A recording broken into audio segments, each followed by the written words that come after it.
Hello students, welcome to Magnet Brains. This is Anamika Singh. कैसे हैं आप सभी? मैं आशा करती हूँ कि आप सभी बहुत अच्छे होंगे और हाजिर हो चुके होंगे इस प्यारे से सेशन में, इस प्यारी सी वीडियो में, जहां आज मैं लेकर आई हूँ कंप्लीट चैप्टर रिवीजन हमारे क्लास 9 के चैप्टर ग्रेविटेशन यानी गुरुत्वाकर्षण का। इस चैप्टर को पूरा डिटेल में मैं ऑलरेडी पढ़ा चुकी हूँ, जहाँ पर मैंने आपके बुक के हर एक सेक्शन को कवर किया है। इवन एक्स्ट्रा में मैंने आपको MCQs, MIQs ये सारी चीज़ें भी करवाई हैं। तो मैंने सोचा एग्जाम टाइम में सबसे ज़्यादा इंपॉर्टेंट होता है कि एक ही वीडियो में हमें पूरा चैप्टर अच्छे से मिल जाए, बस इसीलिए आज का ये सेशन मैं आप सभी के लिए लेकर आई हूँ। तो सबसे पहले तो पहले ही वीडियो को लाइक कर दो, शेयर कर दो। बाकी वे स्टूडेंट्स जो न्यू हैं हमारे चैनल पर, उन्हें थोड़ी सी जानकारी दे देती हूँ मैं हमारे इस प्यारे से चैनल के बारे में।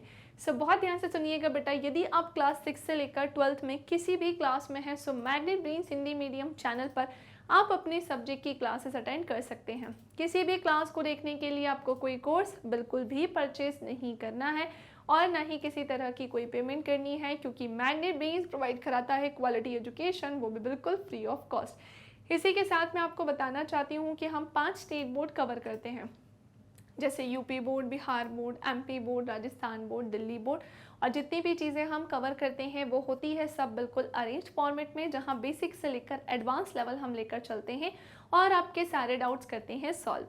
अब बात आती है कि मैम आप हमें ये जो इस चैप्टर का कंप्लीट चैप्टर रिवीजन लेकर आए हैं आप इस चैप्टर का, तो इसके नोट्स हमें कहाँ से मिलेंगे? उसकी लिंक बेटा आपको नीचे दी गई है, वहाँ पर जाकर डिस्क्रिप्शन बॉक्स में जहाँ लिंक है उस पर जाकर आप नोट्स और बुक दोनों ही चीज़ें डाउनलोड कर सकते हैं। ओके, स्टार्ट करते हैं हमारी ग्रेविटेशन वाली इस चैप्टर को, जहाँ एक ही वीडियो में हम पूरी कहानी जानेंगे। पर एक पॉइंट यहाँ पर ये उठता है कि मैम ग्रेविटेशन चैप्टर में एक्चुअली में कौन कौन सी चीज़ें होती हैं कवर?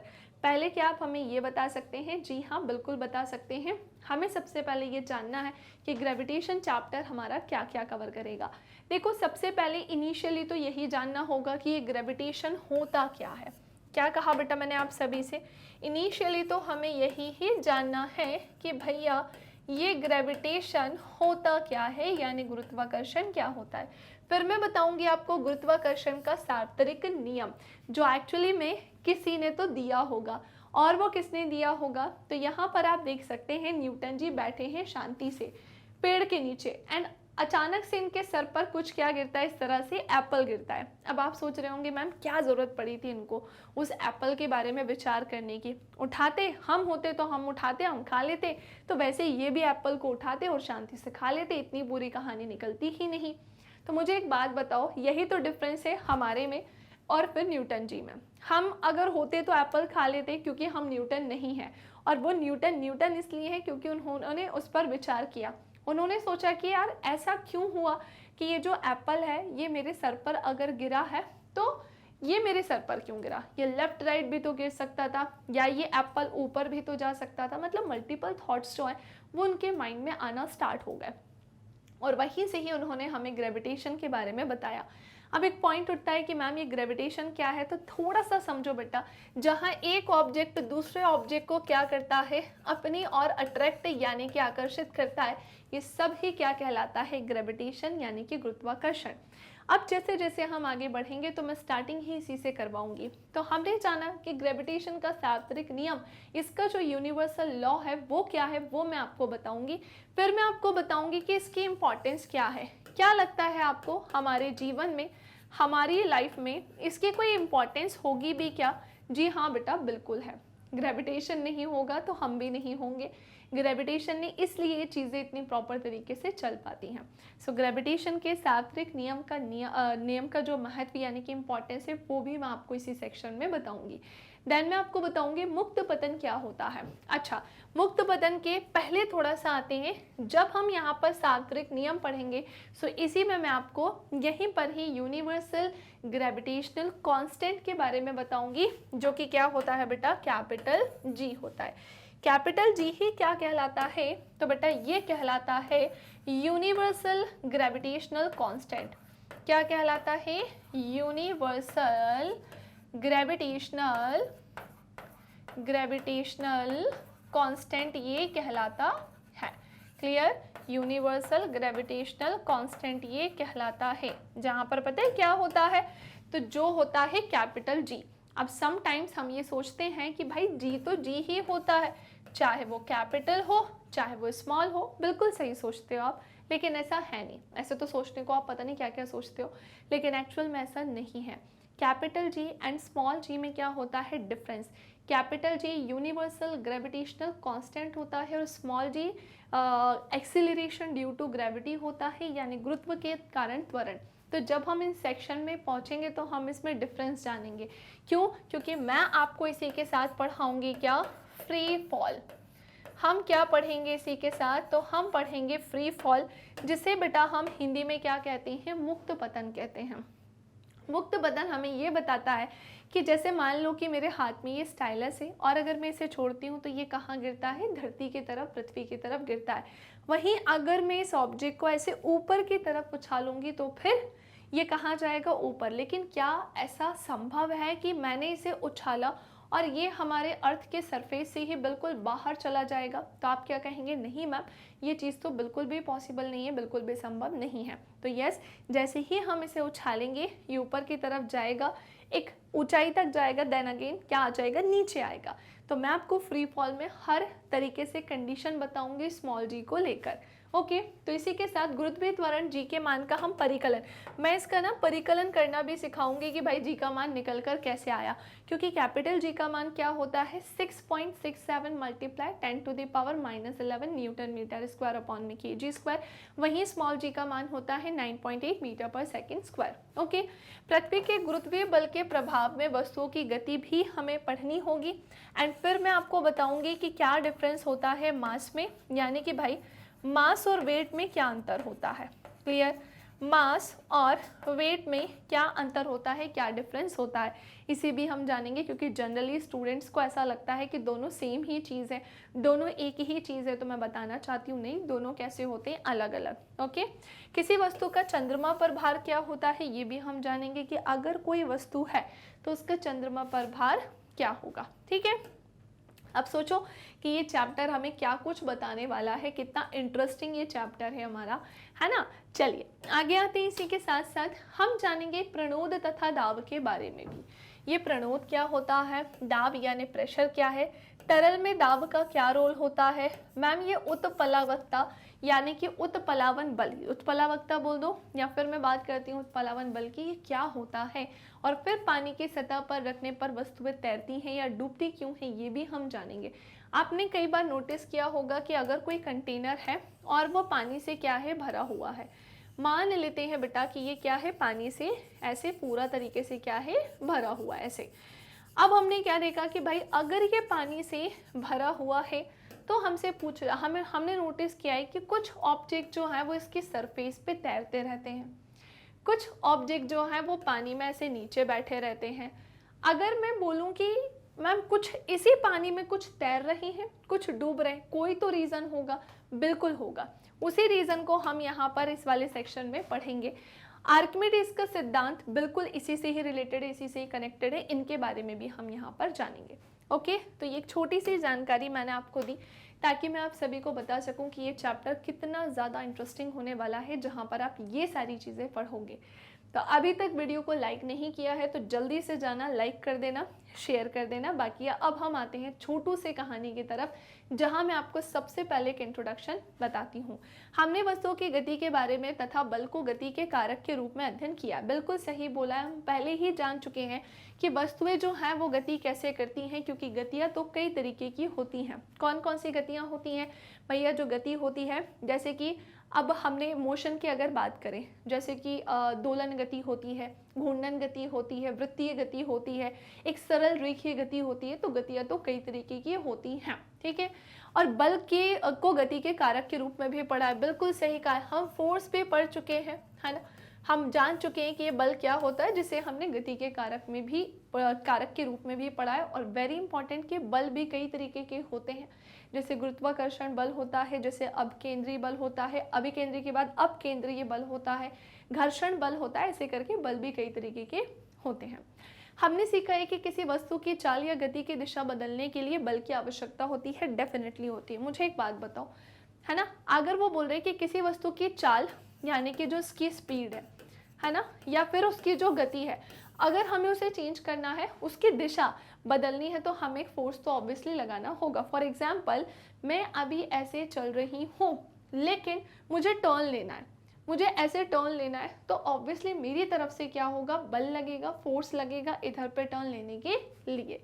ठीक है, हम सदैव देखते हैं कि जब किसी वस्तु को ऊंचाई से गिराया जाता है तो वो पृथ्वी की ओर ही गिरती है। बिल्कुल सही कहा है कि हम हमेशा देखते हैं कि जब किसी वस्तु को ऊंचाई से गिराया जाता है, यहाँ से गिराया जाता है, तो वो हमेशा पृथ्वी की ओर ही गिरती है। ऐसा किसके कारण होता है? ग्रेविटेशन। हम जानते हैं कि सभी ग्रह जो हैं वो सूर्य के चारों ओर चक्कर लगाते हैं, चंद्रमा जो है वो पृथ्वी की परिक्रमा करता है। इसी के साथ इन सभी अवस्थाओं में वस्तुओं पर, ग्रहों पर तथा चंद्रमा पर लगने वाला कोई बल अवश्य होगा ही। अब मैं बात करूं कि एक वस्तु दूसरे वस्तु को जो आकर्षित करती है, या वस्तुओं पर, जो ग्रहों पर या चंद्रमा पर जो कोई ना कोई तो बल लग रहा है जिसके कारण ये अपने काम कर पा रही हैं। आइजक न्यूटन इस तथ्य को समझ गए थे। सर आइजक न्यूटन का नाम आपने सुना ही होगा। न्यूटन जी का ही पूरा नाम क्या है? आइजक न्यूटन, जो कि सर आइजक न्यूटन के नाम से जाने जाते हैं। सर आइजक न्यूटन इस तथ्य को समझ गए थे कि इन सभी के लिए एक ही बल उत्तरदायी है, और इस बल को ही हम क्या बोलते हैं बेटा? गुरुत्वाकर्षण बल। इंग्लिश में जो कि क्या कहलाता है? ग्रेविटेशनल फोर्स कहलाता है। क्या कहलाता है? ग्रेविटेशनल फोर्स कहलाता है, जो हमें ये बताता है, क्या बताता है भाई, कि जो एक ऑब्जेक्ट होता है ना बेटा, वो दूसरे ऑब्जेक्ट को, एक ऑब्जेक्ट हमेशा दूसरे ऑब्जेक्ट को अपनी तरफ क्या करता है? अट्रैक्ट यानी कि आकर्षित, और इनके बीच बेटा कोई ना कोई डिस्टेंस यानी कि दूरी भी होती ही है। एंड वेरी इंपॉर्टेंट कि जब ये ऑब्जेक्ट एक दूसरे को अपनी तरफ अट्रैक्ट करते हैं यानी आकर्षित करते हैं, तो दोनों का जो मास है, ये m1 मतलब समझ लो कि इसका मास है। एक ऑब्जेक्ट है जिसका मास है, यानी कि क्या है? इसका द्रव्यमान है। और m2 बोले तो इसका भी क्या होगा? मास यानी कि द्रव्यमान। लेकिन हमेशा एक बात ध्यान रखना कि दो समान द्रव्यमान की वस्तुएं एक दूसरे को कभी भी आकर्षित नहीं कर सकती। अगर हम आकर्षण की बात करते हैं तो दोनों ही वस्तुओं में जो आकर्षण है वो कैसा होगा, या दोनों की वस्तुओं का मास कैसा होगा? अलग। फॉर एग्जाम्पल, न्यूटन जी के सर पर सेब जो गिरा है वो एक्चुअली में पृथ्वी की ओर गिरा है, राइट? क्योंकि हमारी अर्थ का जो मास है उस सेब के मास की तुलना में कई गुना, कई लाखों करोड़ों गुना क्या है भैया? ज़्यादा है। कहाँ एक छोटा सा सेब है ना, उसका मास, और कहाँ इतनी बड़ी पृथ्वी। तो अर्थ ने क्या किया? उस ऑब्जेक्ट को अपनी तरफ आकर्षित कर लिया। क्या ये चीज़ संभव थी कि वो सेब अर्थ को अपनी तरफ आकर्षित करे? असंभव, क्योंकि दोनों के मास में बहुत ज़्यादा क्या है? डिफरेंस है। ठीक है, तो ये थी कहानी जो मैंने आपको छोटी सी अभी यहाँ पर बताई। इसे अभी हम और अच्छे से जानेंगे जब हम अपनी उस स्टेज पर पहुँचेंगे, है ना। बस थोड़ी देर में आपको इसे मैं और अच्छे से समझाती हूँ। सो हम जानते हैं कि चंद्रमा पृथ्वी का चक्कर लगाता है, बिल्कुल, और किसी वस्तु को जब ऊपर की ओर फेंकते हैं तो वह कुछ ऊंचाई पर ऊपर पहुँचती है और फिर नीचे की ओर गिरने लगती है। कहते हैं कि जब न्यूटन एक पेड़ के नीचे बैठे थे तो एक सेब उन पर गिरा था, बिल्कुल, और सेब के गिरने की क्रिया ने न्यूटन को सोचने के लिए प्रेरित किया था। हम होते तो हम सेब उठा के खा लेते, लेकिन न्यूटन जी थे कि वो एक विचार, उनके माइंड मतलब थॉट्स आने लगे, उनको सोचने पर वो मजबूर हो गए कि ऐसा हुआ तो हुआ क्यों। जैसे हमारी क्लास में कई बार ऐसे होते हैं कि भाई भांति भांति के बच्चे हैं, कुछ बच्चे पढ़ने में बहुत अच्छे होते हैं, कुछ बच्चे ऐसे होते हैं जो थोड़े से वीक होते हैं, और कुछ जो है वो तो बहुत ही वीक होते हैं। मुझे बताओ, पढ़ाती तो मैं सबको समान रूप से ही हूँ, लेकिन सबके दिमाग अलग अलग क्यों चल रहे हैं? ऐसा नहीं है कि उनके पास अलग एक्स्ट्रा दिमाग है, नहीं, लेकिन दिमाग अलग अलग चल रहे हैं। दूसरी चीज़ कि जो क्लास में पढ़ने वाला बच्चा होगा ना, उसके डाउट भी बहुत अलग अलग तरीके से निकलते हैं। क्यों? क्योंकि उस पर वो जितना विचार कर सकता है उतना करता है, जितना पूछ सकता है क्वेश्चन उतना वो पूछता है। तो ऐसे ही न्यूटन जी भी थे, ब्रिलियंट थे भाई, बहुत तेज थे। साइंटिस्ट तब बनता है जब वो हर चीज़ पर अपनी विचार कर सके कि अगर ऐसा है तो ऐसा है क्यों, इसके पीछे रीज़न क्या है, तभी जाकर तो आज हम इतनी सारी चीज़ों को पढ़ पाते हैं। ठीक है, तो उन्होंने सोचा कि यदि पृथ्वी सेब को अपनी ओर आकर्षित कर सकती है तो क्या चंद्रमा को आकर्षित नहीं कर सकती? उनके माइंड में ऐसे थॉट्स आए, क्या दोनों स्थितियों में वही बल लग रहा है? और उन्होंने अनुमान लगाया कि दोनों अवस्थाओं में एक ही प्रकार का जो बल है वो उत्तरदायी है। उन्होंने तर्क दिया कि अपनी कक्षा के प्रत्येक बिंदु पर चंद्रमा किसी सरल रेखीय पथ पर गति नहीं करता, वरन पृथ्वी की ओर गति करता है। अतः वह अवश्य ही पृथ्वी द्वारा आकर्षित होता है, लेकिन हम वास्तव में चंद्रमा को पृथ्वी की ओर आता हुआ या गिरता हुआ नहीं देखते। वो केवल उसके चारों ओर क्या लगाता है, चक्कर। रीजन क्या है, ग्रेविटेशनल फोर्स, गुरुत्वाकर्षण बल। ठीक है, इसी के साथ अब हम बात करते हैं कुछ छोटी चीज़ों को जो कि है इसे भी जाने, और इसके बाद में बात करूंगी कुछ अलग चीज़ों के बारे में। सबसे पहली चीज़ हम जानेंगे, इसे भी जाने, और ये क्या है, वृत्त पर स्पर्श रेखा। तो आपके सामने क्या है, ये एक वृत्त दिखाई दे रहा है, सर्कल दिखाई दे रहा है, और इस पर ये आपको क्या दिखाई दे रही है, एक स्पर्श रेखा दिखाई दे रही है। तो कोई सरल रेखा जो वृत्त से केवल, यानी कि सर्कल से केवल एक ही बिंदु पर मिलती है ना, एक ही बिंदु पर मिलती है, वही क्या होगा, उस वृत्त पर स्पर्श रेखा कहलाती है। हमने क्या देखा, ये है हमारा एक सर्कल यानी कि वृत्त, और ये एक सरल सीधी रेखा आ रही थी जो इस वृत्त पर एक ही पॉइंट पर जाकर मिल रही है, वही उसकी क्या कहलाएगी, तो स्पर्श रेखा कहलाएगी। जैसे कि इसमें चित्र में सरल रेखा ए, बी और सी है, ये एक सरल रेखा है, लेकिन जो बिंदु स्पर्श कर रहा है वो कौन सा होगा, वो बी बिंदु होगा, यही उसकी क्या होगी, स्पर्श सरल रेखा होगी। क्या होगी, स्पर्श सरल रेखा होगी। ठीक है, चलिए थोड़ा सा और समझते हैं अब हम। पृथ्वी के चारों चंद्रमा की गति जो होती है, यानी कि पृथ्वी के चारों ओर चंद्रमा जो गति करता है वो एक बल के कारण करता है। देखो, और वो बल कौन सा होगा, अभिकेंद्रीय बल होगा। अभिकेंद्रीय बल के कारण ही ऐसा होता है। अभिकेंद्रीय बल पृथ्वी के आकर्षण बल के कारण मिल पाता है। क्यों, क्योंकि अर्थ क्या करती है, अट्रैक्शनल फोर्स देती है, ग्रेविटेशनल फोर्स देती है, जिसके कारण ये चीज़ हो पाती है। यदि ऐसा कोई बल ना होता तो चंद्रमा एक समान गति से सरल रेखीय पथ पर चलता ही रहता। ये देखा गया है कि गिरता हुआ सेब पृथ्वी की ओर आकर्षित होता है। क्या सेब भी पृथ्वी की ओर आकर्षित होती है? नहीं। यदि ऐसा है तो हम पृथ्वी को सेब की ओर गति करते हुए क्यों नहीं देख पाते? क्योंकि ये चीज़ पहली बात तो संभव ही नहीं है। गति के तीसरे नियम के अनुसार सेब भी पृथ्वी को आकर्षित करता है। हाँ, ये बिल्कुल सही है, लेकिन उतना नहीं करता जितना क्या कर रही है, पृथ्वी कर रही है। लेकिन गति के दूसरे नियम के अनुसार किसी दिए हुए बल के लिए त्वरण बल के द्रव्यमान के व्युत्क्रमानुपाती होता है। चलो इसे समझते हैं। पहली बात तो यहाँ गति के दो नियम की बात चल रही है। गति का पहला नियम क्या बोलता है, दो नियम की बात चल रही है, एक तो तीसरा और दूसरा। तो मैं आपको ना तीनों को ही थोड़ा सा एक्सप्लेन करती हूँ। गति का पहला नियम हमसे कहता है कि अगर वस्तु विराम अवस्था में है तो भाई वो विराम में ही रहेगी जब तक उस पर कोई बाह्य बल काम ना करे। अगर वस्तु गति की अवस्था में है तो गति की अवस्था में ही रहेगी जब तक उस पर कोई बाह्य बल काम ना करे। ये किसने बताया? गति के पहले नियम ने। किसने दिया था? न्यूटन ने। गति का दूसरा नियम हमसे कहता है जो फोर्स होता है, जो बल होता है, वो प्रोपोर्शनल होता है, समानुपाती होता है। किसके? संवेग में परिवर्तन की दर के, चेंज इन मोमेंटम, है ना। ये हमें किसने बताया? गति के दूसरे नियम ने। और गति का तीसरा नियम हमसे कहता है कि हर एक्शन की इक्वल एंड ऑपोजिट क्या होती है भाई? रिएक्शन होती है। हर क्रिया की बराबर और विपरीत क्या होती है? प्रतिक्रिया होती है। ठीक है। सो गति के तीसरे नियम के अनुसार सेब भी पृथ्वी को आकर्षित करता है, पर वैसा नहीं जैसे अर्थ कर रही थी सेब को। लेकिन गति के दूसरे नियम के अनुसार किसी दिए हुए बल के लिए त्वरण वस्तु के द्रव्यमान के व्युत्क्रमानुपाती होता है। ये भी बिल्कुल सही कहा है। पृथ्वी की अपेक्षा सेब का द्रव्यमान कैसा होता है? न के बराबर। आप सोचो ना, आकर्षण तो हो रहा है, ऑपोजिट फोर्स तो लग रहा है, लेकिन आप ये भी तो नोटिस करो दोनों के मास में बहुत डिफरेंस है। इसीलिए हम पृथ्वी को सेब की ओर गति करते हुए नहीं देखते। इसी तर्क का विस्तार ये जानने के लिए कीजिए कि पृथ्वी चंद्रमा की ओर गति क्यों नहीं करती है। ठीक है, क्योंकि हमारे सौर परिवार में सभी ग्रह क्या करते हैं भाई? सूर्य की परिक्रमा करते हैं।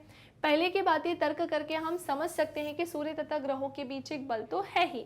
उपरोक्त तथ्यों के आधार पर न्यूटन ने निष्कर्ष निकाला कि केवल पृथ्वी ही सेब और चंद्रमा को आकर्षित नहीं करती है, बल्कि विश्व के सभी पिंड एक दूसरे को अपनी ओर क्या कर रहे हैं? आकर्षित कर रहे हैं। और वस्तुओं के बीच ये आकर्षण बल ही क्या है? ग्रेविटेशनल फोर्स, यानी कि इनके बीच लगने वाला बल ही क्या है बेटा? गुरुत्वाकर्षण बल है। आइए थोड़ा सा अब हम समझते हैं गुरुत्वाकर्षण का सार्वत्रिक नियम, जहां मैं आपको बताती हूँ कि विश्व का प्रत्येक पिंड प्रत्येक अन्य पिंड को एक बल से आकर्षित करता है, जो दोनों पिंडों के द्रव्यमानों के गुणनफल के समानुपाती तथा उनके बीच की दूरी के वर्ग के व्युत्क्रमानुपाती होता है। इसका मतलब क्या है? तो चलो मैं आपको बताती हूँ, है ना। चलो, हमारे पास यहाँ स्पेस दिया हुआ है जहाँ मैं आपको गुरुत्वाकर्षण का सार्वत्रिक नियम बताने जा रही हूँ। क्या बोलने जा रही हूँ? बताने जा रही हूँ गुरुत्वाकर्षण का सार्वत्रिक नियम। ठीक है, गुरुत्वाकर्षण का सार्वत्रिक नियम यहाँ पर मैं आपको बताने जा रही हूँ, जो हमसे ये बोलता है बेटा कि एक ऑब्जेक्ट क्या करता है भैया, दूसरे ऑब्जेक्ट को अपनी तरफ अट्रैक्ट करता है, यानी कि आकर्षित करता है, और ऐसा करने में इनके बीच में कोई ना कोई डिस्टेंस यानी कि दूरी भी डेफिनेटली होगी ही होगी। तो इसे मैं पता है कैसे लिख सकती हूँ कि भैया जो फोर्स है वो प्रोपोर्शनल होता है। किसके होता है? m1 मल्टीप्लाई m2, और फोर्स जो है इन्वर्सली प्रोपोर्शनल होता है इनके द्वारा तय की गई दूरी के स्क्वायर के। ये हमारी इक्वेशन फर्स्ट और ये हमारी इक्वेशन सेकंड। चलो, हमने उठाया फर्स्ट को और हमने उठाया सेकंड को, और अब हम क्या करेंगे, फोर्स जो है प्रोपोर्शनल होगा, इसे हम ऐसे लिख देंगे, और इन्वर्सली प्रोपोर्शनल को ऐसे लिख देंगे। अब क्या होगा भाई, यहाँ पर हमारे इस साइन को हटाना होगा प्रोपोर्शनल की, और इसे हटाने के लिए हमें किसी कांस्टेंट चीज़ से मल्टीप्लाई करना होगा। जहाँ मैंने इधर किससे मल्टीप्लाई कर दिया है? कैपिटल जी से। बस ये कैपिटल जी ही यहाँ पर किसका काम कर रहा है? तो ध्यान से सुनेंगे, कैपिटल जी यहाँ पर है यूनिवर्सल ग्रेविटेशनल कांस्टेंट। क्या है? सो बेटा ये है universal gravitational constant. Okay, Hindi में आप क्या लिखोगे? सार्वत्रिक गुरुत्वाकर्षण नियतांक। रुको, इसे मैं हिंदी में भी लिख देती हूँ। ये हमारा होगा सार्वत्रिक गुरुत्वाकर्षण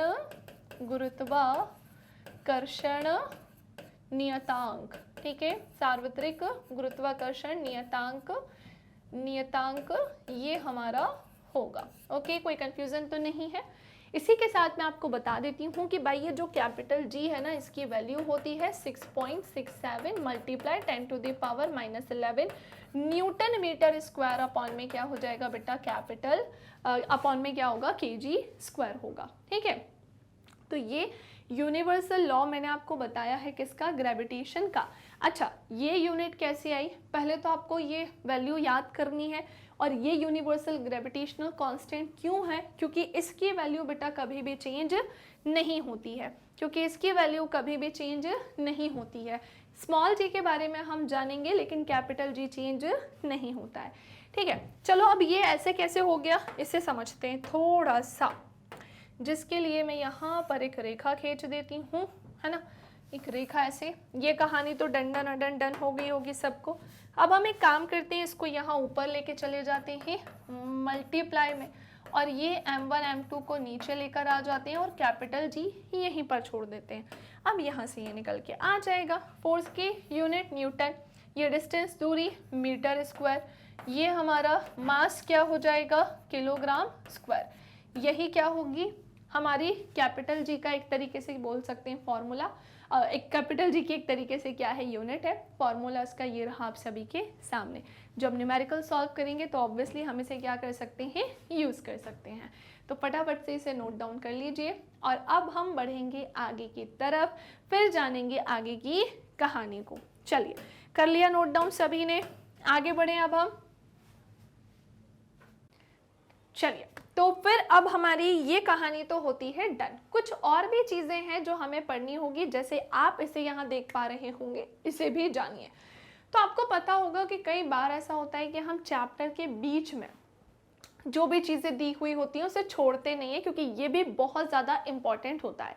जैसे यहाँ क्या लिखा है, इसे भी जानिए। और ये चीज़ क्या है, तो सुनो, ये नियम बेसिकली सार्वत्रिक इस अभिप्राय से है कि ये सभी वस्तुओं पर लागू होता है, और चाहे ये वस्तुएं बड़ी हो या छोटी हो, चाहे ये खगोलीय हो या पार्थिव हो, अभी हमने जो नियम पढ़ा।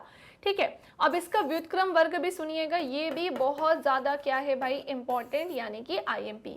सो जो F होता है वो D के वर्ग के व्युत्क्रमानुपाती होता है, और इस कथन का अर्थ है कि D को 6 गुना कर दिया जाए तो F का मान 36वां भाग रह जाएगा। तो हमने ये चीज़ जान ली है फॉर्मूले के थ्रू। अभी हमने फॉर्मूले के थ्रू सारी चीज़ें पढ़ ली हैं कि कैपिटल जी का फॉर्मूला क्या होता है, इसका मान क्या होता है, ये कांस्टेंट होता है, चेंज नहीं होता है।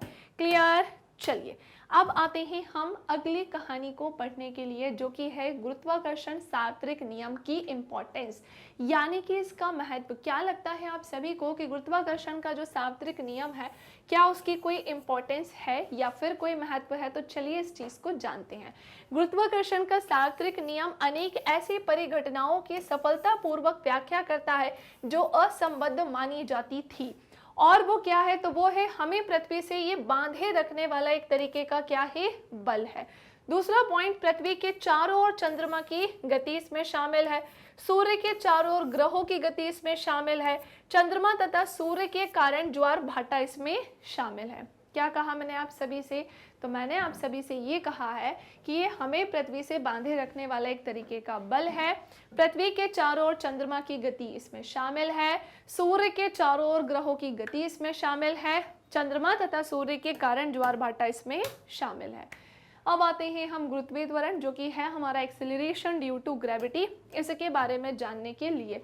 क्या होता है ये एक्सेलरेशन ड्यू टू ग्रेविटी, यानी गुरुत्व के कारण त्वरण?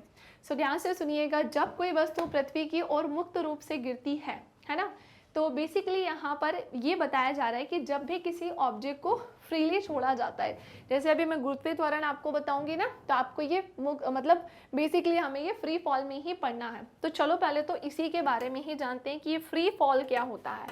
क्लियर बेटा? कि ये फ्री फॉल यानी कि भाई मुक्त पतन क्या होता है? फ्री फॉल यानी कि मुक्त पतन जो है ये क्या होता है, इसके बारे में हम जानते हैं, इसके बारे में हम समझते हैं। सो फ्री फॉल यानी मुक्त पतन की अगर मैं बात करूं, बेसिकली अगर कोई ऑब्जेक्ट होता है, जैसे ही हम उसे छोड़ते हैं वो सीधे कहाँ जाता है? पृथ्वी की तरफ ही जाता है। क्या आपने कभी सोचा है कि भाई लेफ्ट भी जा सकता है, राइट भी जा सकता है, ऊपर की तरफ ही जा सकता है? नहीं, ये चीज़ें किसके कारण हो पाती हैं? Acceleration due to gravity. अब देखो, मैंने यहाँ पर बनाया है अर्थ, ठीक है। हम कहाँ रहते हैं? हम रहते हैं अर्थ के सरफेस पे। कहाँ रहते हैं? सो हम रहते हैं अर्थ के सरफेस पे। ये क्या है भाई? अर्थ का सेंटर है। और कोई पर्सन जो है वो कहाँ पर खड़ा है? वो इस प्लेस पर यहाँ पर खड़ा है, क्योंकि हम रहते ही अर्थ के सरफेस पर है, यहाँ पर है। मान लेते हैं कि इस पर्सन के हाथ में क्या है? कोई बॉल है। इस बॉल को अगर हम ऊपर की तरफ फेंकेंगे तो फिर जी का मान जो है अलग जाएगा। जैसे अब आप कहेंगे मैम ये जी का मान, आप क्या कह रहे हो मैम जी का मान बोले? तो जी का मान मतलब ये कि जब भी किसी ऑब्जेक्ट को हमने ऐसे पकड़ा है और इसे हम छोड़ते हैं, अर्थ उसे अपनी तरफ क्या करती है? अट्रैक्ट करने का काम करती है, आकर्षित करने का काम करती है। जैसे कि इस पेड़ से जो सेब गिरा, न्यूटन जी ने यही तो बताया था कि ये सेब कहाँ पर गिरा है? अर्थ की तरफ गिरा है। लेकिन ये जो सेब अर्थ की तरफ गिरा है, किसके कारण गिरा है? तो ये गिरा है एक्सेलरेशन ड्यू टू ग्रेविटी। किसके कारण गिरा है? एक्सेलरेशन ड्यू टू ग्रेविटी, यानी कि गुरुत्व के कारण त्वरण यहाँ पर हुआ है। त्वरण तो हुआ है, लेकिन किसके कारण हुआ है? गुरुत्व। तो गुरुत्व के कारण त्वरण की वजह से ये जो है पृथ्वी पर गिरा है। गुरुत्व के कारण त्वरण की वजह से ये पृथ्वी पर गिरा है। ओके, कोई कंफ्यूजन, कोई समस्या? तो हमने जान लिया कि जब भी किसी ऑब्जेक्ट को छोड़ेंगे तो ये पृथ्वी की तरफ ही जाएगा, चाहे वो आप 10 मंजिल से छोड़ो, चाहे 50, 100 या 200, 500, ये गिरेगा अर्थ की तरफ ही। चाहे वो कोई ऑब्जेक्ट हो, कोई पर्सन हो, एक पूरी की पूरी बिल्डिंग ही क्यों ना हो, ये सब अर्थ अपनी तरफ इसे क्या करती है? आकर्षित करती है। गुरुत्व के कारण त्वरण यहाँ क्या करता है? काम करता है। यहाँ पर काम करता है स्मॉल जी, है ना। जो त्वरण काम कर रहा है वो स्मॉल जी के फॉर्म में करता है, क्योंकि ग्रेविटी लग जाती है। और जो स्मॉल जी होता है ये अपने मान को हर एक सेकंड में क्या करता है? चेंज। ये अपने मान को हर एक सेकंड में क्या करता है? चेंज। और इसका मान क्या होता है? 9.8 मीटर पर सेकेंड स्क्वायर। क्या होता है इसका मान? सो इसका मान होता है 9.8 मीटर पर सेकेंड स्क्वायर।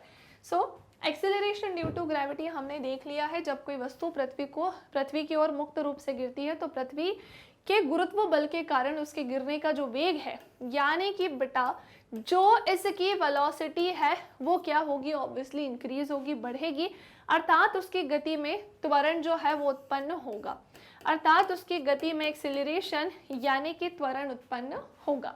मुक्त रूप से पृथ्वी की ओर गिरती हुई किसी वस्तु की गति में गुरुत्व बल के कारण जो त्वरण उत्पन्न होता है, बस उसी को ही हम क्या बोलते हैं, गुरुत्वीय त्वरण कहते हैं, जिसे हम स्मॉल जी के रूप में निरूपित करते हैं। और इसका ऐसा ही मात्रक क्या होता है, मीटर पर सेकेंड स्क्वायर होता है। क्या होता है, मीटर पर सेकेंड स्क्वायर होता है। तो हमने एक चीज और जानी कि भैया कैपिटल जी और स्मॉल जी में क्या होता है, डिफरेंस। क्या डिफरेंस होता है, कैपिटल जी हमारा है, सुनो सुनो, क्या है ये हमारा, सो भैया ये है यूनिवर्सल ग्रेविटेशनल कांस्टेंट। ठीक है ना, क्या है ये, यूनिवर्सल ग्रेविटेशनल कांस्टेंट है। हिंदी में जिसे हम क्या बोलते हैं, सो हिंदी में ये कहलाएगा सार्वत्रिक गुरुत्वाकर्षण नियतांक। क्या कहलाएगा, सार्वत्रिक गुरुत्वाकर्षण नियतांक ये कहलाएगा, नियतांक ये कहलाता है, जिसे हम यूनिवर्सल ग्रेविटेशनल कांस्टेंट कहते हैं। अब बात आती है कि फिर मैम ये स्मॉल जी क्या होता है। सो ये जो स्मॉल जी है ना, ये होता है एक्सीलरेशन ड्यू टू ग्रेविटी। क्या होता है ये, सो ये होता है acceleration due to gravity. Hindi में जिसे हम क्या बोलते हैं, सो हिंदी में ये होता है गुरुत्व के कारण त्वरण। हिंदी में ये क्या होता है, सो ये हमारा होगा गुरुत्व के कारण त्वरण। क्लियर, चलिए, तो ये कहानी मैंने लिख दी है और ये अभी पूरी नहीं हुई है, और भी चीज़ें मैं आपको इसके बारे में बताती हूँ। और रुको, इसको तो हम दूसरे पेन से लिख रहे थे ना, रुको रुको रुको रुको, वापस से पूरा गायब करने दो। चलो, इसको मैं कैसे लिखूंगी, इसको मैं ऐसे लिखूंगी कि ये हमारा क्या हो जाएगा, सो ये हमारा है गुरुत्व के कारण त्वरण। ओके, ये हमारा है गुरुत्व के कारण त्वरण। अब सुनो, इसका मान क्या होता है, सो ये होता है 6.67 multiply 10⁻⁻11 newton metre square upon में क्या हो जाएगा, kg स्क्वायर। क्या कहा मैंने आप सभी से कि कैपिटल जी का मान होता है 6.67 multiply 10⁻⁻11 newton metre square upon में kg स्क्वायर, और ये अपने मान को चेंज नहीं करता है क्योंकि ये यूनिवर्सल ग्रेविटेशनल कांस्टेंट है। और वहीं अगर हमारा स्मॉल जी है वो क्या होगा, 9.8 मीटर पर सेकेंड स्क्वायर, और ये हर एक सेकेंड में अपनी वैल्यू को क्या करता है, चेंज। जैसे मैंने कोई ऑब्जेक्ट लिया, अगर मैं उसे ऊपर की तरफ फेंकूंगी तो जी का मान क्या होगा, चेंज। जैसे मैंने ऑब्जेक्ट लिया, ये बिल्कुल जैसे ऊपर फेंका तो बिल्कुल ऊंचाई पर जाकर जी का मान चेंज होगा।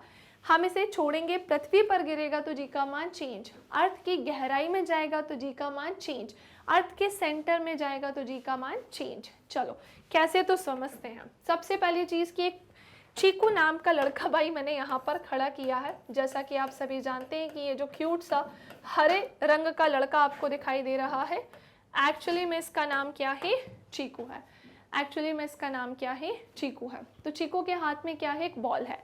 अब इसने इस बॉल को क्या किया है, ऊपर की तरफ फेंका है। तो ध्यान से देखो, जी का मान जब कहाँ होगा, जी ऊपर की तरफ है ना, जी का मान क्या होगा, जब बॉल कहाँ फेंकेंगे, ऊपर की तरफ। तो आप क्या बोलेंगे कि फिर मैम जी का मान ना घटेगा। ध्यान से सुनिए, जब भी हम किसी बॉल या किसी ऑब्जेक्ट को ऊपर की तरफ फेंकते हैं, सो स्मॉल जी का मान या स्मॉल जी की वैल्यू घटती है, डिक्रीज होती है। ठीक है, तो हमने जब इस बॉल को ऐसे ऊपर की तरफ फेंका तो जी का मान घटा। पहला पॉइंट तो ये हो गया। ठीक है, नाउ अगला पॉइंट या दूसरा पॉइंट देखते हैं कि जब हम किसी ऑब्जेक्ट को ऊपर फेंका तो जी का मान घट गया। अब हम इसे क्या करेंगे, नीचे की तरफ फेंकेंगे, है ना। अब हम इसे क्या करेंगे, नीचे की तरफ फेंकेंगे तो फिर जी का मान क्या होगा। अच्छा, इसके पहले रुक जाओ, पहले ऊपर देखा, जब ऊपर की तरफ गया तो जी का मान घटा। बिल्कुल ऊंचाई पर जाकर क्या होगा, भाई देखो इतनी तुम्हारे में ताकत नहीं है, है ना, या मेरे में भी या किसी और में भी, कि हम किसी भी ऑब्जेक्ट को इतना तेज़ी से फेंकें कि वो अर्थ के बाहर चला जाए, इतना हमारे अंदर ताकत नहीं है। ठीक है, किसी भी ऑब्जेक्ट को अर्थ के ग्रेविटेशनल फील्ड से बाहर फेंकने के लिए हमें एस्केप वेलोसिटी अप्लाई करनी होती है, पलायन वेग लगता है वहाँ पर। अब इसे हम अगर फेंकेंगे तो हम तो पलायन वेग नहीं लगा सकते, तो ये एक अधिकतम ऊंचाई तक जाएगा फिर वापस आ जाएगा। तो उसकी जो अधिकतम ऊंचाई होगी ना, जब इस बॉल को फेंका होगा तो बिल्कुल अधिकतम ऊंचाई जो होगी ना, वहाँ पर जी का मान कैसा होगा, 0 होगा, है ना। तो जी का मान ऊपर फेंकने पर क्या हुआ, 0। और वेरी इंपॉर्टेंट, अधिकतम ऊंचाई पर, है ना, अधिकतम ऊंचाई पर जाने पर क्या होगा, अधिकतम ऊंचाई पर जाने पर जी का मान क्या हो जाएगा, 0 यानी कि 0 हो जाएगा। दोनों पॉइंट डन।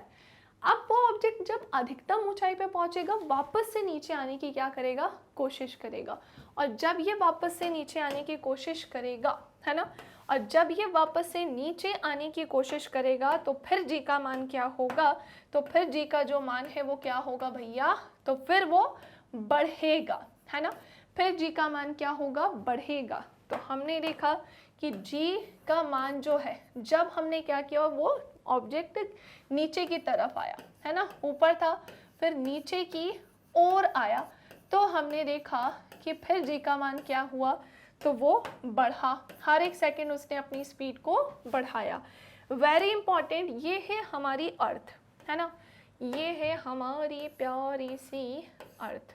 ठीक है, और अर्थ की अगर मैं बात करूं, इस अर्थ की अगर मैं बात करूं, या बेटा पृथ्वी की अगर मैं बात करूं, सो हमारे अर्थ की गहराई में, हमारे अर्थ की गहराई में जब जाते हैं, ऐसे जब गहराई में जाते हैं जहाँ हम नहीं रह सकते, हम सरफेस पे रहते हैं, तो अर्थ की गहराई में जी का मान क्या होता है, तो फिर घटता है। अर्थ की गहराई में जी का मान क्या होगा, सो अर्थ की गहराई में जी का मान घटेगा। क्लियर, अर्थ की गहराई में जी का मान घटेगा।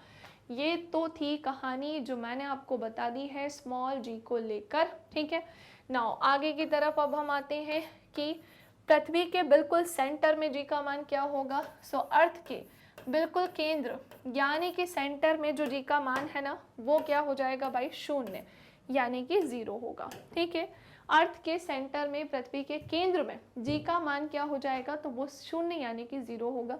तो ये कहानी याद रखना, इससे डेफिनेटली क्वेश्चन आते हैं और कई बार क्वेश्चन आते हैं। सो फ्री फॉल, मुक्त पतन क्या होता है, ऑब्जेक्ट को कहाँ फेंकने पर, कैसे फेंकने पर क्या क्या हो सकता है, वो पूरी कंडीशंस मैंने आपको जो है एक्सप्लेन कर दी है। ठीक है, चलो अब यहाँ पे जल्दी से इसका भी क्या ले लोगे, स्क्रीनशॉट, और फिर बढ़ते हैं आगे।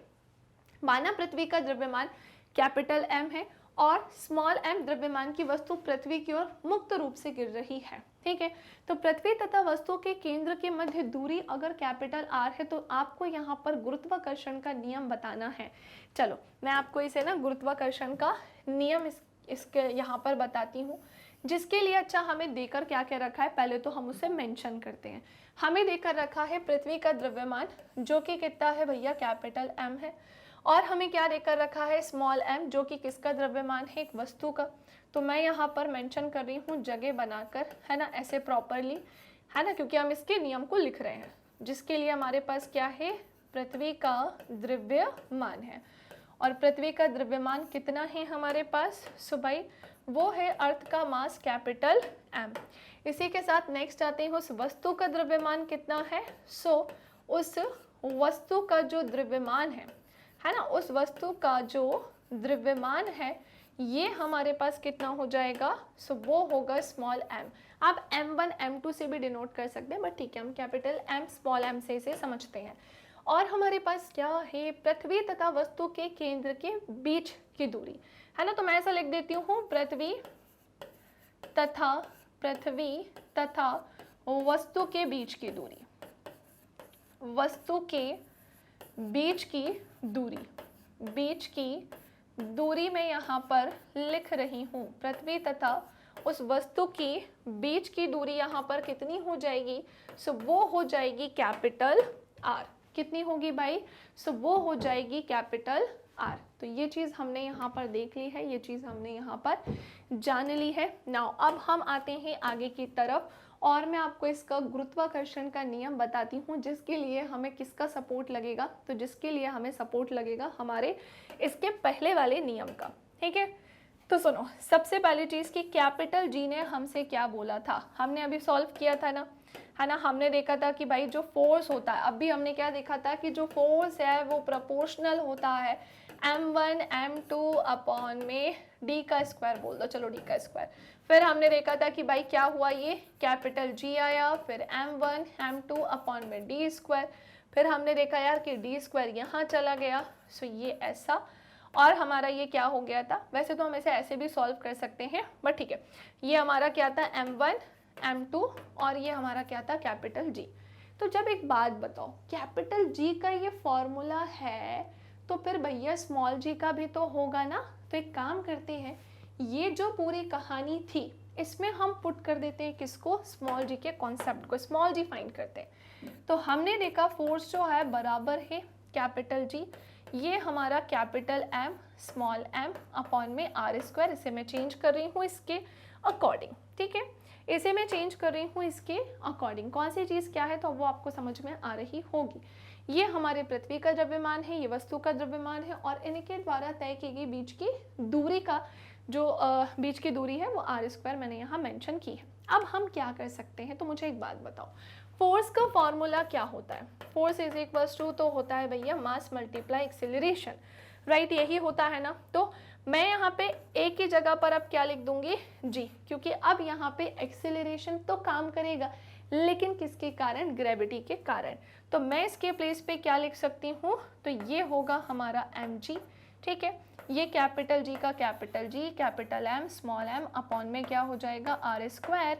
और अब मैं क्या करूँगी, इस G से सॉरी कह रहे हैं, इस m से जो है स्मॉल m से इस स्मॉल m को उड़ा दूंगी और हमारा जो स्मॉल g है वो निकल कर आएगा कुछ इस प्रकार से, और यही इसका क्या हो जाएगा भाई, फॉर्मूला होगा। ठीक है, यही इसका क्या होगा, फॉर्मूला होगा। स्मॉल g का फॉर्मूला ये होता है। ठीक है, तो हमसे जो इसके गुरुत्वाकर्षण नियम के बारे में बोला था, फ्री फॉल को ध्यान में रखते हुए हमने इसका क्या कर दिया है, गुरुत्वाकर्षण का नियम यहाँ पर बता दिया है।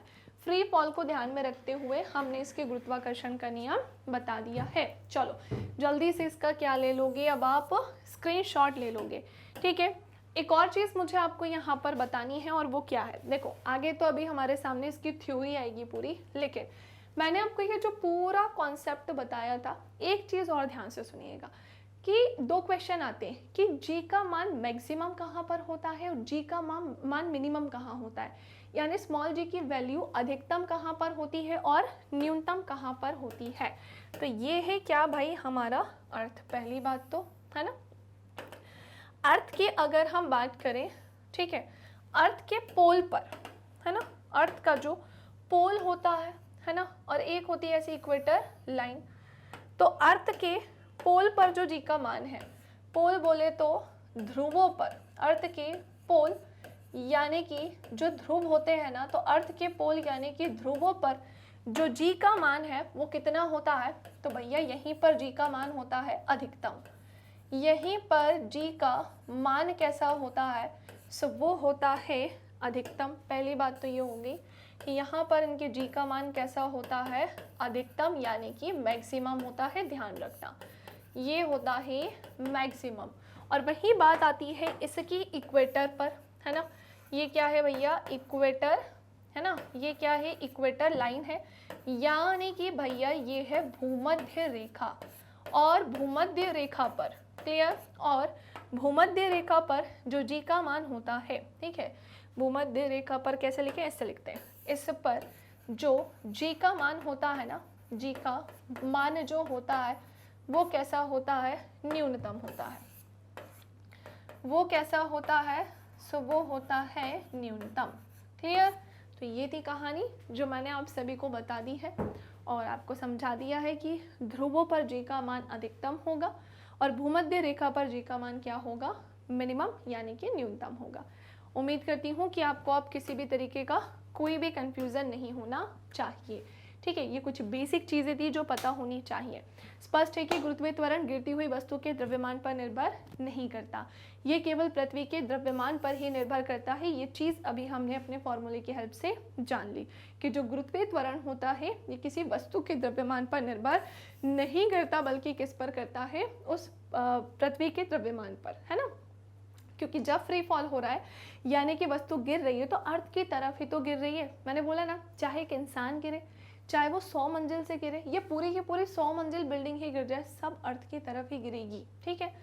अब कुछ नोट जो है, जो मैं आपको ऑलरेडी बता चुकी हूँ, है ना, उसी को ध्यान में रखते हुए यहाँ पे ये लिखा है, पृथ्वी के केंद्र से वस्तु की दूरी बढ़ने पर गुरुत्वीय त्वरण घटता है। पहला इंपॉर्टेंट पॉइंट, ध्रुवों पर पृथ्वी समतल है तब भूमध्य रेखा की तुलना पे ध्रुवों पर त्रिज्या कम होती है, जिसके कारण ध्रुवों की तुलना में भूमध्य रेखा पर जी का मान भी कैसा होता है, कम होता है। यहाँ पर जी का मान भी कैसा होता है, कम होता है, ठीक है। अब आते हैं हम अपनी अगली कहानी की तरफ। भाई गुरुत्वीय त्वरण जी के मान की गणना करने के लिए इसका भाई कैलकुलेशन जो है वो तो बनता है। So calculation of value of gravitational acceleration small g, है ना। जैसे हमने कैपिटल जी के बारे में बहुत कुछ पढ़ा था, स्मॉल जी की कैलकुलेशन हमें सीखना है, जिसका फॉर्मूला हमें ऑलरेडी यहाँ पर देकर रखा है और मैंने आपको यही सिखाया है कि ये फॉर्मूला कैसे बनता है, ठीक है। अच्छा, इस गणना के लिए हमें जो है कुछ चीज़ें पता होनी चाहिए। अच्छा, एक चीज़ और, हमें इसको अलग से गणना करने की आवश्यकता ही क्यों होती है। अभी तो हमने गणना की कि भाई जी के मान को परिकृत करने के लिए हमारा कैपिटल जी, कैपिटल एम और कैपिटल जो आर है, इसका मान निम्न सूत्र में रखना है। और ये हमें कहाँ से मिलेगा, तो सुनो, ये हमें मिलेगा अभी आगे कहानी आएगी ना, उससे मिलेगा। तो इसको थोड़ा सा हम अभी होल्ड करते हैं, जब आगे हम अभी वहाँ पहुँचेंगे ना 3 चीज़ों पर, तो वापस से इस पर आकर इसे समझते हैं, ठीक है।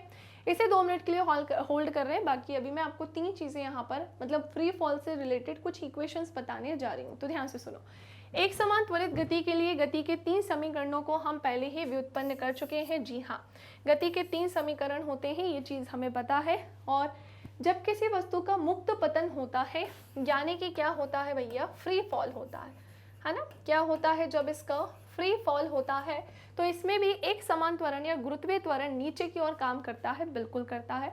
और अतः गति के तीनों समीकरण को मुक्त पतन हो रही वस्तु के समीकरण के रूप में प्रयुक्त कीजिए। चलो ये कर लेते हैं। इसके लिए क्या करना होगा, तो सुनो, सबसे पहले तो गति के समीकरण, है ना, हेडिंग डाल रही हूँ मैं क्या, सो मैं हेडिंग डाल रही हूँ गति के समीकरण। ये है हमारी हेडिंग जो कि है गति के समीकरण। क्लियर, चलिए, तो ये है हमारी हेडिंग जो कि है गति के समीकरण। और गति के जो समीकरण होते हैं, पहले तो 3 ही होते हैं, ये बात ध्यान से सुन लीजिए। इसको मैं थोड़ा हाईलाइट कर दूं और यहाँ पर मैं क्या लिख रही हूँ, मुक्त पतन के समीकरण, है ना। यही हेडिंग थी ना हमारी, हेडिंग क्या थी, मुक्त पतन के लिए गति के समीकरण। तो पूरा लिखूंगी मैं, मुक्त पतन के लिए, मुक्त पतन के लिए गति के समीकरण, गति के समीकरण। क्लियर, मुक्त पतन के लिए गति के समीकरण, ठीक है। तो चलिए आगे की तरफ अब हम बढ़ते हैं, आगे की तरफ अब हम चलते हैं, इसके बारे में जानते हैं। सबसे पहली चीज़ तो ये, और वो क्या कि भाई गति का पहला समीकरण हमसे क्या बोल रहा था। जैसे सबसे पहले तो यही लिखना पड़ेगी फर्स्ट इक्वेशन, और फिर मैं आपको बताऊंगी इसकी सेकेंड इक्वेशन, और फिर मैं आपको इसकी क्या बताऊंगी, थर्ड इक्वेशन, ठीक है। First equation, second equation and third. पहली इक्वेशन क्या बोलती है इसके हमसे कि भैया v is equals to u plus a t. दूसरी इक्वेशन क्या बोलती है, s is equals to u t plus half a t square. तीसरी क्या बोलती है, तो वो हमसे बोलती है v square minus u square is equals to 2as। अब इसको ना हमें मुक्त पतन के रूप में फ्रेम करना है, फ्री फॉल के फॉर्म में क्या करना है, फ्रेम करना है। कैसे करोगे, तो पहले तो हमें इस पूरे को उठाना पड़ेगा और क्या करना पड़ेगा, कॉपी करना पड़ेगा, ठीक है। इसको ऐसे उठाना है और इस तरह से कॉपी करना है, ठीक है। और ये फर्स्ट इक्वेशन हमारी क्या बन जाएगी, सो ये तो हमारी v is equals to u plus a t के प्लेस पर अब जी टी आ जाएगा। ये हमारा h is equals to u t plus half g t square हो जाएगा, और ये हमारा v square minus u square is equals to 2gh हो जाएगा। ये थी कहानी, ठीक है। तो ये है हमारे गति के 3 समीकरण इधर साइड पे, और ये यहाँ पर क्या है, तो मुक्त पतन के लिए गति के समीकरण तीनों आपके सामने। कौन सी चीज़ क्या है, तो सुनो, यहाँ पर जो हमारा u है, अब जगह में तो गूदागादी हो सकती है, पहले इसका स्क्रीनशॉट ले लो ताकि ये ना कहो मैम क्या कर दिया ये। अब चेंजेस कहाँ कहाँ किए, तो सुनो, पहली बात तो ये v तुम्हारा यहाँ किस चीज़ का काम कर रहा है, तो ये है फाइनल वेलोसिटी यानी कि अंतिम वेग, ठीक है। और u तुम्हारा क्या हो जाएगी, सो ये प्रारंभिक वेग है, इनिशियल वेलोसिटी यानी कि प्रारंभिक वेग है। t तुम्हारा क्या हो जाएगा यहाँ पर, सो ये होगा टाइम यानी कि समय। a तुम्हारा क्या हो जाएगा, एक्सीलरेशन यानी कि त्वरण, है ना, एंड अगेन t तुम्हारा टाइम ही रहेगा। और s तुम्हारा क्या हो जाएगा, सो s तुम्हारा यहाँ पे दूरी का काम कर रहा है, या फिर आप बोल सकते हो ऐसा कि ये विस्थापन का काम कर रहा है, या फिर आप ऐसा बोल सकते हो कि ये किसका काम कर रहा है, दूरी, विस्थापन या फिर स्थिति का। बाकी सब चीज़ें सेम रहेंगी जैसा कि ऊपर बताया, u और t और a पता ही क्या होता है, सेम ये चीज़ यहाँ पर भी है। अब इसे यहाँ पर लेके चलेंगे तो सब सेम है, v बोले तो अंतिम वेग, u बोले तो शुरुआती वेग, और स्मॉल g आ गया है जो कि ऑब्वियसली आपका क्या होगा, एक्सीलरेशन ड्यू टू ग्रेविटी है भाई, ये एक्सीलरेशन ड्यू टू ग्रेविटी यानी कि गुरुत्व के कारण त्वरण है। h यहाँ पर हाइट का काम कर रहा है ना, हाइट का काम कर रहा है, बाकी तो सारी चीज़ें सेम है। g यहाँ पर भी, मतलब जहाँ a है वहाँ g आ जाएगा, जहाँ s था वहाँ पर h आ जाएगा, ठीक है। तो जल्दी से इसका स्क्रीनशॉट ले लो, ये है गति के समीकरण, और इसको अगर हम मुक्त पतन में फ्रेम करते हैं तो कुछ ऐसा ये फ्रेम होता है।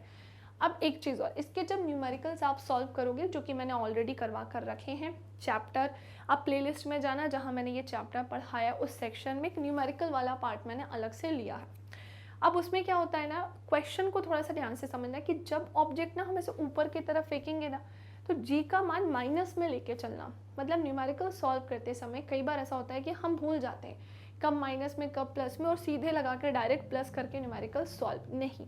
आपको उनकी भावनाएं समझनी होगी क्वेश्चन में, वो आपको कभी भी अलग से मेंशन करके नहीं देगा कि जी का मान कब घटा है, कम है, ज़्यादा है, ऐसा कुछ भी मेंशन करके कुछ भी नहीं आने वाला है, ठीक है।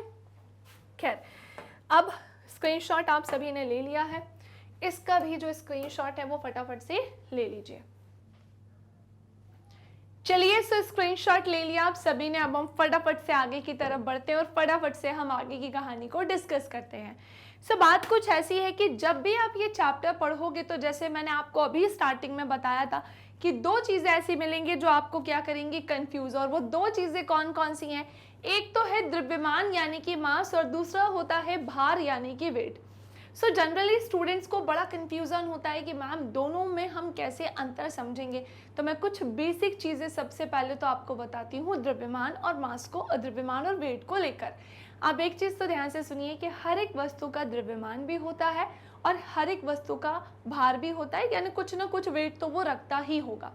दूसरी इंपॉर्टेंट चीज़ कि वेट और जो मास होता है, दोनों को आप ऐसे समझ सकते हो कि जो मास है भाई वो हर जगह कैसा होता है, कांस्टेंट होता है।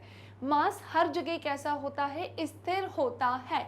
वहीं अगर मैं भार की बात करती हूँ तो ये हर जगह कैसा हो रहा होता है, चेंज हो रहा होता है।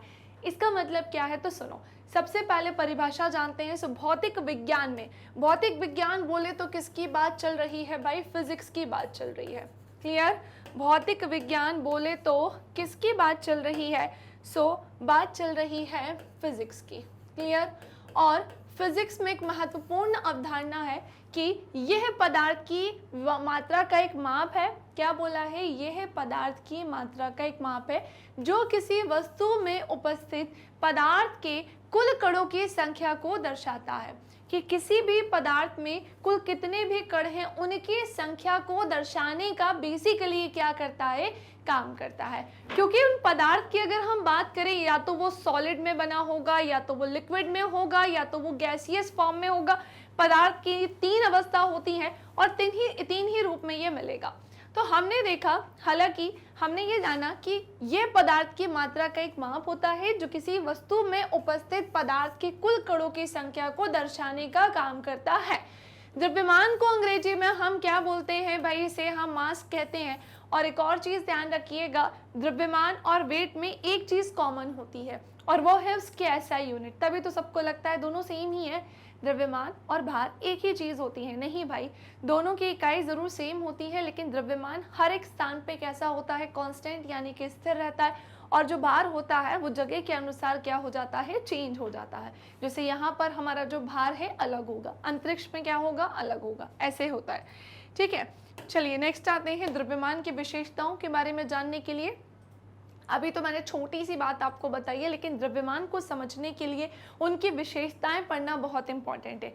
जहां मैं आपको बताऊंगी भाई परिमाण द्रव्यमान के बारे में, स्थानांतरण के साथ अपवर्तित कि कैसे होता है इसके बारे में, और बल के साथ इसका क्या रिलेशन है, फोर्स के साथ इसका क्या संबंध है, इसके बारे में। सबसे पहले हमने देखा कि पहली बात तो यह एक अदिश राशि है। क्या सच में मास एक अदिश राशि है? क्या सच में द्रव्यमान एक अदिश राशि है, यानी कि एक स्केलर क्वांटिटी है? जी हाँ, बिल्कुल सही कहा है। लेकिन मैम ऐसा क्यों? क्योंकि इसके पीछे एक रीजन होता है। यह एक अदिश राशि इसलिए है क्योंकि इसमें किसी भी डायरेक्शन की जरूरत नहीं है। किसी भी वस्तु का कोई मास है तो उसका मास वो तब होगा जब उसमें कोई दिशा होगी, तो ऐसा बिल्कुल भी नहीं होता है। दैट्स वाई हमने देखा कि एक अदिश राशि होती है, जिसका मतलब यह है कि इसका केवल और केवल मैग्नीट्यूड होता है बेटा, इसका परिमाण होता है, डायरेक्शन नहीं होती है।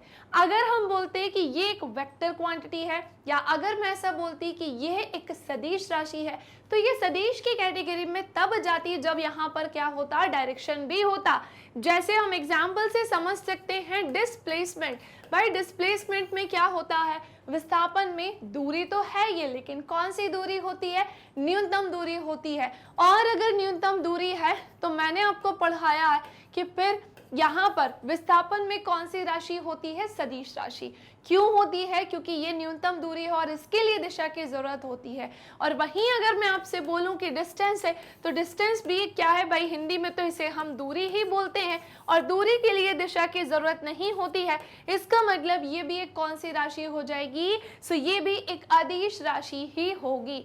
तो हमें एक बात समझ में आई कि जो मास होता है, द्रव्यमान होता है, इसमें डायरेक्शन नहीं चाहिए होती है, इसमें केवल और केवल क्या होता है, मैग्नीट्यूड यानी परिमाण, और ये एक अदिश राशि होती है। पहला पॉइंट डन। दूसरा पॉइंट, स्थानांतरण के साथ अपवर्तित। क्या सच में ऐसा होता है? क्या ये सच में है कि जब इसको एक स्थान से दूसरे स्थान पर ले जाया जाता है तो ये अपवर्तित होता है, चेंज नहीं होता है? जी हाँ, बिल्कुल सही सुना है।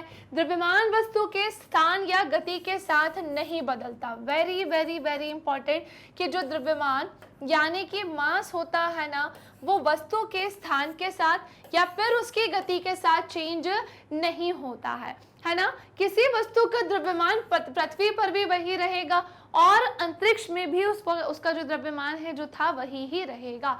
लेकिन यहीं अगर मैं भार की बात करती या मैं वेट की बात करती, तो आज अगर हमारा वेट यहाँ पर पृथ्वी पर अलग है, तो वहीं अगर हम अंतरिक्ष में जाएंगे तो भार चेंज हो जाएगा, भार में परिवर्तन आ जाएगा। लेकिन द्रव्यमान को लेकर ऐसा नहीं होता है। हमने देखा द्रव्यमान की विशेषताएं। सबसे पहले परिमाण द्रव्यमान की, हाँ भाई मैग्नीट्यूड के बेस पर बात करते हैं तो मैग्नीट्यूड तो इसमें होता है, डायरेक्शन नहीं होती है।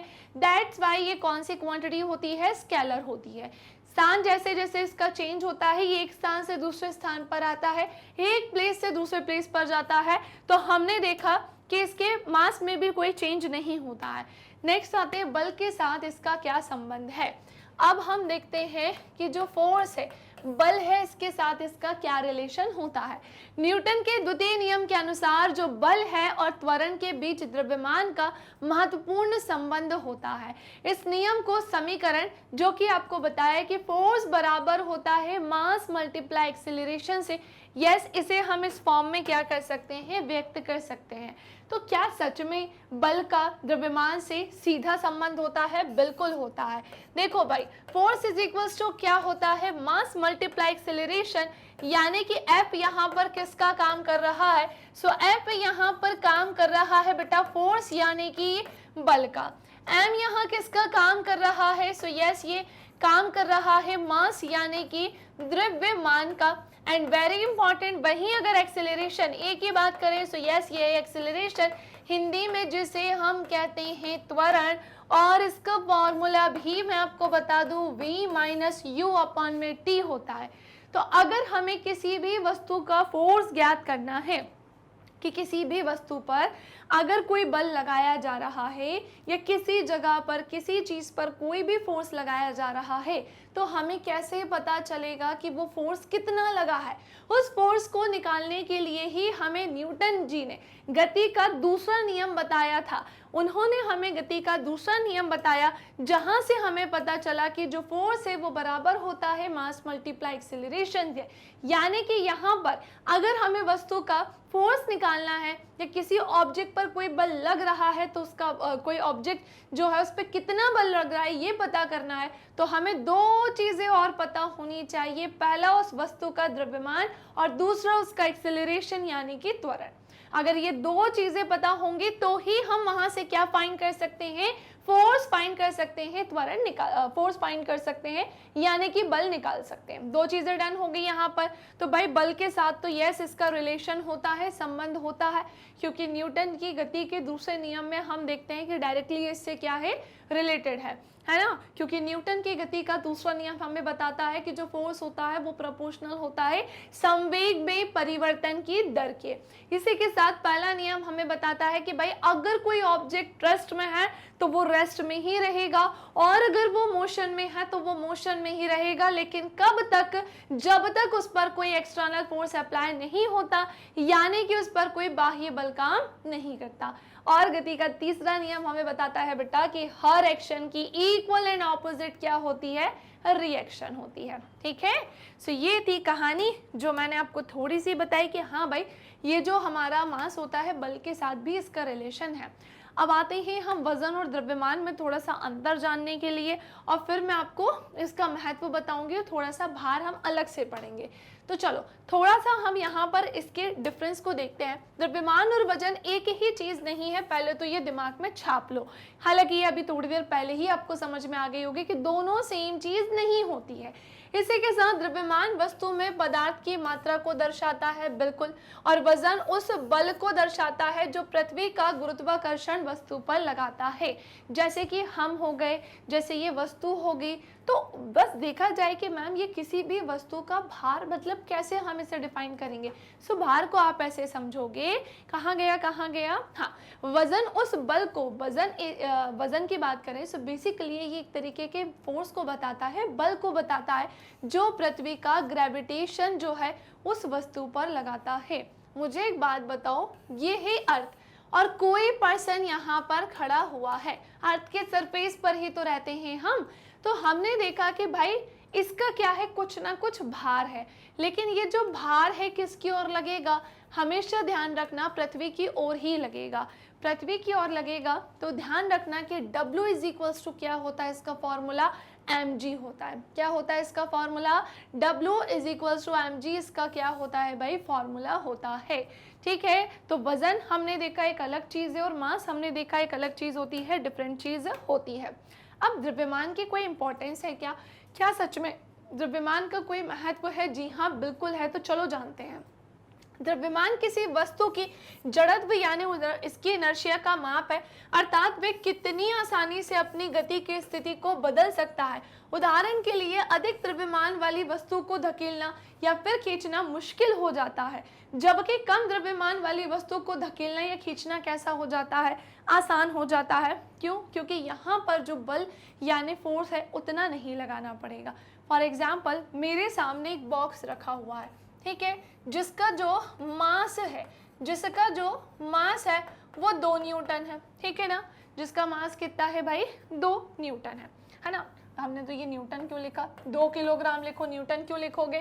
फिर मैंने बोला आपसे कि भाई मैंने इसको क्या लगाया, धक्का लगाया, मैंने इसे पुश किया और मैंने यहाँ पर जो बल लगाया वो 2 न्यूटन का लगाया या 3 न्यूटन का लगाया, तो मेरे द्वारा जो बल है इस ऑब्जेक्ट को धक्का देने के लिए काफ़ी ज़्यादा है, तो आसानी से ये जो ऑब्जेक्ट होगा उसे मैं धक्का लगा दूंगी। क्यों? क्योंकि इसका मास कैसा है, कम है, और मैंने इसे जो फोर्स लगाया वो काफ़ी ज़्यादा, तो आसानी से वो खिसक जाएगा क्योंकि उसका मास कैसा था, कम। वहीं अगर इसका मास कैसा होता ज़्यादा तो मेरे द्वारा इसे धक्का लगाने में क्या होती, प्रॉब्लम होती। तभी तो कह रहे हैं कि द्रव्यमान किसी वस्तु के जड़त्व यानी कि उसकी इनर्शिया का माप होता है, अर्थात वे कितनी आसानी से अपनी गति की स्थिति को बदल सकता है। उदाहरण के लिए अधिक द्रव्यमान वाली वस्तु को धकेलना या फिर खींचना मुश्किल होता है, जबकि कम द्रव्यमान वाली वस्तु को धकेलना या खींचना कैसा होता है, आसान होता है ना। चलिए तो आगे की तरफ बढ़ते हैं। द्रव्यमान का महत्व यहाँ पर होता है फिनिश। नाउ अब हम हमारा अगला सेक्शन, अगला पॉइंट स्टार्ट करते हैं, जो कि है भार यानी कि वेट। सो किसी वस्तु का भार वह बल है जिससे ये पृथ्वी की ओर आकर्षित होता है। जी हाँ, बिल्कुल सही कहा है कि जो भार यानी कि वेट होता है ये एक बल होता है जिससे कि ये पृथ्वी की ओर क्या होता है, आकर्षित होता है। इसे हम कैपिटल W से डिनोट करते हैं, प्रदर्शित करते हैं, और इसका फॉर्मूला क्या होता है, mg होता है। इस mg का मतलब समझो, पहली बात तो ये W बोले तो हमारा क्या है, सो ये है वेट, यानी कि क्या हो जाएगा, भार होगा। m हमारा क्या होगा, सो ये होगा हमारा मास, यानी कि क्या हो जाएगा, द्रव्यमान हो जाएगा। वहीं अगर मैं आपको स्मॉल g की बात करूं, ये क्या है भाई, सो ये है एक्सेलरेशन ड्यू टू ग्रेविटी, यानी कि ये क्या हो जाएगा, गुरुत्व के कारण त्वरण होगा। और अभी हमने जाना था, थोड़ी देर पहले हमने जाना था कि स्मॉल जी की जो वैल्यू होती है, स्मॉल जी का जो मान होता है वो हर जगह कैसा होता है, अलग अलग होता है। समझ पा रहे हो, स्मॉल जी का जो मान होता है, इसकी जो वैल्यू होती है वो हर जगह कैसी होती है, अलग अलग होती है ना। चाहे वो अर्थ के सेंटर पे हो या फिर किसी ऑब्जेक्ट को ऊपर की तरफ फेंकेंगे तो जी का मान घटेगा बढ़ेगा। अभी जस्ट हमने पूरी कहानी को डिस्कस किया। चलिए भाई, तो वेट की कहानी भी यहाँ पर होती है फिनिश। और एक चीज़ हमेशा ध्यान रखना कि ये हमेशा कैसा लगता है, पृथ्वी की ओर ही लगता है, चाहे वो हमारा वेट हो या फिर किसी दूसरी ऑब्जेक्ट का ही वेट क्यों ना, हमेशा कहाँ लगेगा ये, सो हमेशा पृथ्वी की तरफ ही लगता है, नीचे के साइड लगता है। ओके नाउ अब भार से संबंधित कुछ महत्वपूर्ण बिंदु है, कुछ इंपॉर्टेंट पॉइंट है। सबसे पहले तो आपको ही सोचना चाहिए कि अच्छा, अगर ये भार, अगर ये वेट डायरेक्ट पृथ्वी की तरफ ही लग रहा है, इसकी डायरेक्शन फिक्स्ड है कि ये नीचे के साइड ही लगेगा भार या वेट, इसका मतलब इसमें तो डायरेक्शन है। और अगर डायरेक्शन है तो ये कौन सी क्वांटिटी हो जाएगी, कौन सी राशि हो जाएगी, सो ये होगी एक सदिश राशि। तो भार एक कौन सी राशि होती है भाई, सो ये होती है एक सदिश राशि, और ये ऊर्ध्वाधरतः नीचे की ओर कार्य करता है, और इसका एसआई मात्रक क्या होता है, सो हम क्या बोलेंगे, इसका एसआई मात्रक होता है भाई न्यूटन। भार का एसआई मात्रक क्या होता है, न्यूटन होता है। 1 किलोग्राम द्रव्यमान का जो भार है वो 9.8 न्यूटन होता है। कितना होता है, सो ये 9.8 न्यूटन होता है। वस्तु का भार नियत होता है, ये एक स्थान से दूसरे स्थान पर जो है परिवर्तित होता है, और पृथ्वी के केंद्र पर वस्तु का भार शून्य होता है, क्योंकि केंद्र पर गुरुत्वीय त्वरण कैसा होता है, शून्य होता है। शायद थोड़ी देर पहले हमने जो वेट था उसकी यूनिट क्या लिखी थी, शायद किलोग्राम लिखी थी भाई, उसे ठीक करेंगे, ऑब्वियसली वो क्या होता है, न्यूटन ही होता है। ठीक है, तो हमने जान लिया। हाँ, राशि जरूर ध्यान रखना, वहाँ मैंने आपको बताया था अदिश राशि है, क्योंकि द्रव्यमान एक अदिश राशि ही होती है, लेकिन जहाँ भार की बात आएगी तो ये अदिश नहीं बल्कि कैसी होती है, सदिश राशि होती है। और हाँ, इसकी ऐसा यूनिट किस में नापी जाती है, सो वो न्यूटन में मापी जाती है। ठीक है, चलिए आगे की तरफ बढ़ते हैं। अब हम आगे की तरफ जानते हैं, क्या कभी आपने सोचा है, अब यहाँ से एक नया ही सेक्शन स्टार्ट हो गया है जो कि है प्रणोद तथा दाब का। अभी तक मैंने आपको किस में डिफरेंस बताया था, द्रव्यमान और मास में, और अब मैं द्रव्यमान और वेट में, अब मैं आपको डिफरेंस बताने जा रही हूँ, या मैं आपको पढ़ाने ही जा रही हूँ प्रणोद तथा दाब के बारे में। बेटा ये इतने क्वेश्चन बनाता है ना, इतने क्वेश्चन बनता है, इससे ढेर सारे क्वेश्चन बनते हैं, तो बिल्कुल सीरियस बहुत ही ध्यान से सुनिएगा, बहुत ही ध्यान से पढ़िएगा। सबसे पहला पॉइंट, क्या आपने कभी सोचा है कि ऊंट रेगिस्तान में आसानी से क्यों दौड़ पाता है? देखो, ऊंट आसानी से रेगिस्तान में दौड़ पाता है, उसकी तुलना में अगर हम वहां चल रहे होंगे तो हम तो रेत में धंस जाते हैं। इसके पीछे क्या रीज़न होता है? बिल्कुल रीज़न है, अभी बताऊंगी क्या होता है। सेना का जो टैंक होता है जिसका भार 1000 टन से भी ज़्यादा है, एक सतत चेन पर ही क्यों टिका होता है? किसी ट्रक या बस के जो टायर हैं वो ज़्यादा चौड़े क्यों होते हैं? भाई पतले पतले भी तो हो सकते थे, लेकिन किसी बस या ट्रक के टायर चौड़े क्यों होते हैं? काटने वाले औजारों की जो धार है वो तेज क्यों होती है? ऐसे न जाने कितने सारे क्वेश्चन हैं जो हमारे दिमाग में उठकर आते हैं, और आना भी चाहिए। क्यों? क्योंकि हमने पहले ही पढ़ा है कि विज्ञान या साइंस हमारे चारों तरफ होती है। कहाँ होती है? विज्ञान या साइंस हमारे चारों तरफ होती है। तो चारों तरफ है किसी न किसी रूप से, डेली बेसिस पर तो हम कितने सारे एक्सपेरिमेंट्स देखते हैं, कितने सारे प्रयोग देखते हैं। उन्हीं में से कुछ ही आपके सामने है। जैसे काटने वाले औजारों की जो धार होती है वो तेज क्यों होती है? घर में हम जैसे चाकू वाकू यूज़ करते हैं, उसकी जो नोक है वो तेज़ क्यों होती है? अगर वो तेज़ नहीं होती है तो हमारी सब्जी नहीं कट पाती है, लेकिन तेज़ होने के पीछे कोई तो रीज़न होगा। चलो जानते हैं। तो पहली बात तो इन प्रश्नों का उत्तर जानने के लिए तथा इनमें शामिल परिघटनाओं को समझने के लिए दी गई वस्तु पर एक विशेष दिशा में लगने वाले नेट बल यानी कि प्रणोद तथा प्रति इकाई क्षेत्रफल पर लगने वाले बल यानी दाब की धारणा से परिचय कराना सहायक होगा। या परिचय कराना क्या है? सहायक है। तो इस पूरी कहानी को समझने के लिए दो वर्ड का मीनिंग पता होना चाहिए। एक तो भैया प्रणोद क्या होता है वो पता होना चाहिए, और दूसरा दाब यानी प्रेशर क्या होता है ये पता होना चाहिए। तो चलिए शुरुआत करते हैं इन सभी को एक एक करके समझने की, ठीक है ना।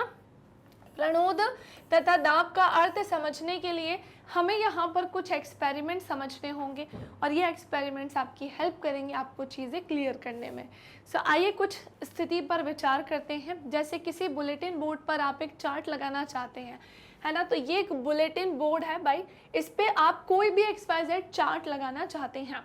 तो हमने क्या बोला, जैसा कि ये 9 पॉइंट चित्र में दर्शाया गया है, 9 चित्र 9.3 में से शो किया गया है। ये कार्य करने के लिए आपको ड्राइंग पिनों की को अपने अंगूठे से दबाना होगा। बिल्कुल, अगर आप चाहते हो कि आप इसे चिपकाना चाहते हो, एक चार्ट लगाना चाहते हो, तो आपको क्या करना होगा भाई, ड्राइंग पिन जो होती है उसको अपने अंगूठे से प्रेस करना होगा, दबाना होगा। तो ये जो पर्सन यहाँ खड़ा है, मान लेते हैं कि इस पर्सन का नाम क्या है भाई। पूरी फिजिक्स, पूरी केमिस्ट्री, पूरी बायो में हम एक ही लड़का और एक लड़की, जिसका नाम क्या है चिंकी, और लड़के का नाम क्या है चीकू। चीकू भाई साहब को मैंने यहाँ खड़ा किया है, और मैंने उस चीकू भाई साहब से बोला है कि ये है तुम्हारे सामने बुलेटिन बोर्ड, और तुम्हें यहाँ पर इस चार्ट को लगाना है। अब इस चार्ट को लगाने के लिए उसने ड्राइंग पिन की क्या ली है, हेल्प। और फिर इस अवस्था में आप पिन के शीर्ष यानी कि चपटे भाग के सतह के क्षेत्रफल पर बल लगाते हैं, और ये बल बोर्ड की सतह के लंबवत लगता है। ये बल पिन की नोक पर अपेक्षाकृत छोटे क्षेत्रफल पर लगता है। पहले तो मेरी बात ध्यान से सुनेंगे। जो ड्राइंग पिन होती है वो कैसी होती है, देखो ये यहाँ का सरफेस इसका ऐसा होता है, और फिर ये जो है पतली सी ऐसी निकली हुई सी रहती है। अगर इसका यूज़ करके हम इस शीट को, चार्ट को जो है लगाना चाहते हैं, तो हमें क्या करना होगा, इस वाले सरफेस को प्रेस करना होगा। ये वाले सरफेस को प्रेस करेंगे तो हम आगे का सेक्शन अगर देखें तो वो कैसा है, बहुत ही पतला है, बहुत ही नुकीला है ना। अब ये इतना पतला नुकीला है, तो जब हम इसे प्रेस करेंगे ना तो वो इस में आसानी से क्या हो जाएगी, एंटर हो जाएगी, यानी कि आसानी से अंदर हो जाएगी, क्योंकि एरिया, क्षेत्रफल कैसा है, कम है ना। क्षेत्रफल कैसा है, कम, तो प्रेशर जो है वो आसानी से यहाँ पर लग जाएगा। चार्ट लगाने के लिए ड्राइंग पिनों को अंगूठे से बोर्ड के लंबवत दबाया जाता है, बिल्कुल सही, और कोई डायरेक्शन में से हम प्रेस नहीं कर सकते। सेकेंड स्थिति, दूसरी सिचुएशन आपके सामने, पहली समझ में आ गई। चलो दूसरी देखो। आप शिथिल यानी ढीले रेत पर खड़े हुए हैं। कैसा रेत है, जो कैसा है, शिथिल है यानी कि ढीला है, रिलैक्स वाली कंडीशन में है। आपके पैर रेत में गहरे धंस जाते हैं। बिल्कुल, अब रेत पर लेट जाइए, आप देखेंगे कि आपका जो शरीर है वो रेत में पहले जितना नहीं धंसता है। समझ पा रहे हो कि जब हम केवल ऐसे पैरों के सपोर्ट से रेत पर खड़े हुए हैं, और रेत कैसी है, बिल्कुल शिथिल है ना। शिथिल है मतलब ढीली है, रिलैक्स कंडीशन में है। तो अगर हम ऐसे खड़े होंगे ना तो हम उसमें धंस जाएंगे, लेकिन अगर हम पूरे लेटे होंगे तो हम नहीं धंसते। रीज़न कुछ ना कुछ तो होता होगा। तो आप देखेंगे कि आपका शरीर रेत में पहले जितना नहीं धंसा है। दोनों अवस्थाओं में रेत पर लगने वाला बल आपके शरीर का एक्चुअली में भार ही है। आप पढ़ चुके हैं कि भार ऊर्ध्वाधर दिशा में नीचे की ओर ही लगता है। बिल्कुल सही कहा है कि यहाँ भार तो लग रहा है, जो कहाँ लग रहा है, ऑब्वियसली नीचे की ओर लग रहा है, पृथ्वी की ओर। यहाँ बल रेत की सतह के लंबवत लग रहा है, और किसी वस्तु की सतह के लंबवत लगने वाले बल को ही क्या कहा जाता है, प्रणोद कहा जाता है, जो कि एक तरीके का क्या होता है, बल ही होता है। ये क्या होता है, एक तरीके का प्रणोद। प्रणोद बोले तो एक तरीके का फोर्स यानी कि बल ही होता है, जो किसी भी वस्तु की सतह के कैसा लगता है, लंबवत ही लगता है। क्या ये बात समझ में आई कि भाई किसी भी वस्तु की सतह के लंबवत लगने वाले एक बल को ही हम क्या बोलते हैं, प्रणोद कहते हैं।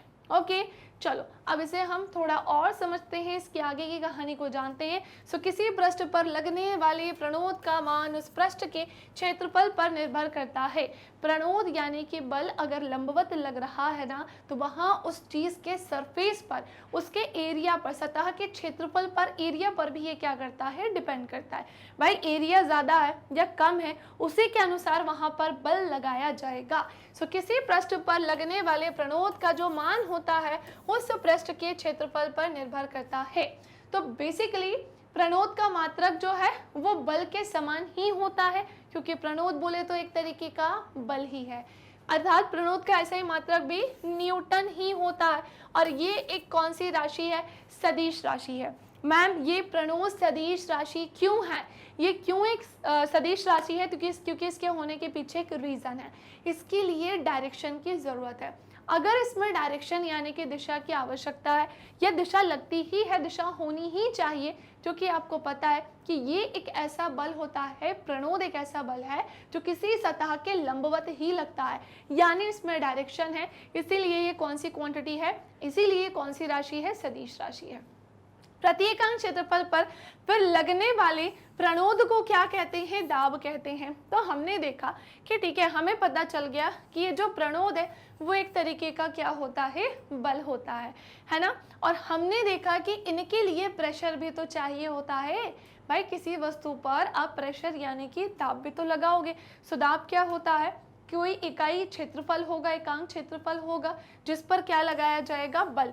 तो आपने जो बल लगाया उस क्षेत्रफल पर, उस पर प्रेशर कितना लगा। सो प्रेशर अगर आपको जानना है, कम लगा ज़्यादा लगा, तो आपको ये दो चीज़ें पता होनी चाहिए, एक तो प्रणोद और दूसरा क्षेत्रफल, कि भाई वो क्षेत्रफल क्या था। ठीक है, सो किसी पृष्ठ पर लगने वाले प्रणोद का मान उस पृष्ठ के क्षेत्रफल पर डिपेंड करता है, निर्भर करता है, और प्रणोद का मात्रक बल के समान ही होता है। अर्थात प्रणोद का ऐसा ही मात्रक क्या होता है, न्यूटन होता है। और यह एक कौन सी राशि होती है, सदिश राशि होती है। और प्रत्येकांक क्षेत्रफल पर लगने वाले प्रणोद को ही क्या कहा जाता है, दाब। दाब का फॉर्मूला होता है बल, जिसे भाग देना होता है क्षेत्रफल से, या फिर दाब का फॉर्मूला होता है प्रणोद, जिसे भाग देना होता है क्षेत्रफल से। ठीक है, चलो इसे हम और समझते हैं। अभी दाब का ऐसा ही मात्रा क्या होता है, न्यूटन मीटर स्क्वायर होता है। ये जो यहाँ ऐसे लिखा है, इसे हम कैसे लिख सकते हैं, देखो आप इसे ऐसे भी लिख सकते हो, आप इसे जो है भैया वो ऐसे भी लिख सकते हो। दोनों ही कंडीशन में, दोनों ही स्थिति में आप इसे लिख सकते हो। यहाँ पर ये ऐसे लिखा है, वैज्ञानिक ब्लेस पास्कल के सम्मान में दाब के एसआई मात्रक को पास्कल कहा गया। दाब की जो एसआई यूनिट होती है, दाब का जो एसआई मात्रक होता है, वो क्या होता है भाई, पास्कल होता है। और एक चीज़ ध्यान रखिएगा, किसी भी सरफेस पर, किसी भी ऑब्जेक्ट पर, किसी भी वस्तु पर अगर कोई प्रेशर लगाने की बात आती है ना बेटा, दाब लगाने की बात आती है, उसमें डायरेक्शन नहीं होती। उसमें क्या नहीं होती, डायरेक्शन नहीं होती, दिशा नहीं होती है। इसीलिए ये कौन सी राशि है, इसीलिए ये केवल और केवल अदिश राशि है, क्योंकि मैग्नीट्यूड होता है यानी परिमाण, लेकिन डायरेक्शन नहीं है। और एक पास्कल जो है वो बराबर होता है 1 न्यूटन मीटर स्क्वायर के। ठीक है, अच्छा ये न्यूटन मीटर स्क्वायर कैसे आया ये, क्योंकि अभी हमने इसका फॉर्मूला पढ़ा था, है ना। दाब का फॉर्मूला क्या बताया था मैंने आपको, तो देखो दाब का फॉर्मूला मैंने आपको बताया था कि ये होता है क्या, प्रणोद जिसे हमें किससे भाग देना होता है बेटा, क्षेत्रफल से। यही तो बताया था, समझ रहे हैं ना सभी के सभी, चीजें क्लियर होते चल रही है ना। अच्छा बेटा अभी बताओ, प्रणोद क्या बोला मैंने, एक तरीके का बल यानी फोर्स होता है, इसकी ऐसा यूनिट क्या होती है, बोलो न्यूटन। सिखाया हुआ है ना तुमको कि इसकी ऐसा यूनिट न्यूटन है। अच्छा एरिया की क्या होती है भैया, मीटर स्क्वायर। तभी तो ये निकल कर आया कि जो प्रेशर है उसकी एसआई यूनिट क्या हो जाएगी, न्यूटन मीटर स्क्वायर। ठीक है ना। चलिए तो हमने देख लिया ये न्यूटन मीटर स्क्वायर, और दाब के सूत्र द्वारा ये स्पष्ट होता है कि क्षेत्रफल के अनुसार समान बल भिन्न भिन्न दाब उत्पन्न कर सकता है। बिल्कुल सही। क्षेत्रफल कम है, क्षेत्रफल ज़्यादा है, क्षेत्रफल मीडियम है, यानी कि किसी वस्तु का सरफेस, उसका एरिया की अगर हम बात करें, एरिया ज़्यादा है, एरिया कम है या बराबर है, उसी के आधार पर प्रेशर यानी कि दाब लगेगा। समझ रहे हो। सो दाब के सूत्र के द्वारा हम ये स्पष्ट समझ सकते हैं, उससे ये स्पष्ट होता है कि क्षेत्रफल के अनुसार समान बल भिन्न भिन्न दाब उत्पन्न कर सकता है, और एक ही बल कम क्षेत्रफल पर लगने पर अधिक दाब उत्पन्न करता है। अगर एरिया यानी कि क्षेत्रफल कैसा है, कम, तो दाब कैसा लगेगा, ज्यादा लगेगा। अधिक क्षेत्रफल पर लगने वाला कम दाब जो है, अधिक क्षेत्रफल पर लगने पर जो दाब है वो कैसा होगा, कम होगा। क्षेत्रफल ज्यादा होगा सो प्रेशर कम होगा, और अगर सरफेस यानी कि उसका जो एरिया है या क्षेत्रफल है वो कम होगा तो प्रेशर कैसा लगेगा, ज़्यादा लगेगा। चलो पीछे आओ, चलो पीछे आओ इस वाले एग्जाम्पल की तरफ। हमने चीकू भाई साहब को यहाँ पर खड़ा करा था, ये एक बुलेटिन बोर्ड है जहाँ पर हमने इनसे एक चार्ट लगाने को बोला था, और इनको हमने क्या दी थी, ड्राइंग पेन दी थी। मैंने जस्ट आपको बताया कि ड्राइंग पेन ऐसी थी और उसमें क्या निकली थी, उसकी ये जो सेक्शन था इस पे हमें प्रेस करना था, है ना, इस पे हमें प्रेस करना था, और इस वाले सेक्शन से ये अंदर की तरफ जाता। बताओ इसका एरिया कैसा है, इसका एरिया यानी क्षेत्रफल कैसा है, कम है, सो प्रेशर कैसा लगेगा, ज़्यादा, और ये आसानी से अंदर चली जाएगी।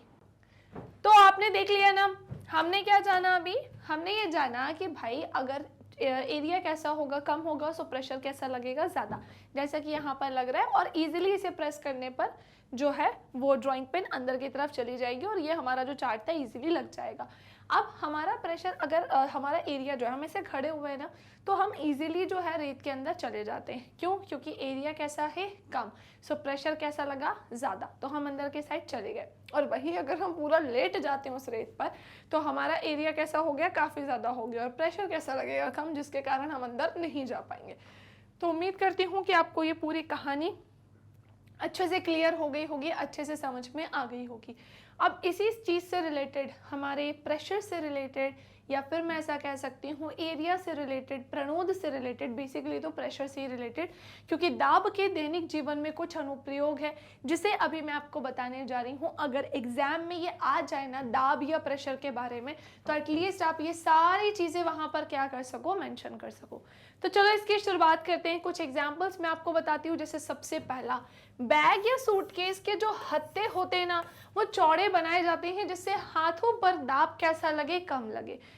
जनरली हमने देखा है कि जो सूटकेस होता है जिसे हम उठाते हैं ऐसे, तो उसके जो हत्थे होते हैं जो जिससे उसे पकड़ा जाता है, तो वो काफ़ी ज़्यादा चौड़ा बनाया जाता है। अच्छा एक बात बताओ, अगर उसको चौड़ा नहीं बनाएंगे तो फिर हमारे द्वारा उठाने में प्रॉब्लम होगी, हम सही से उसे उठा नहीं पाएंगे और फिर हम ही परेशान होंगे।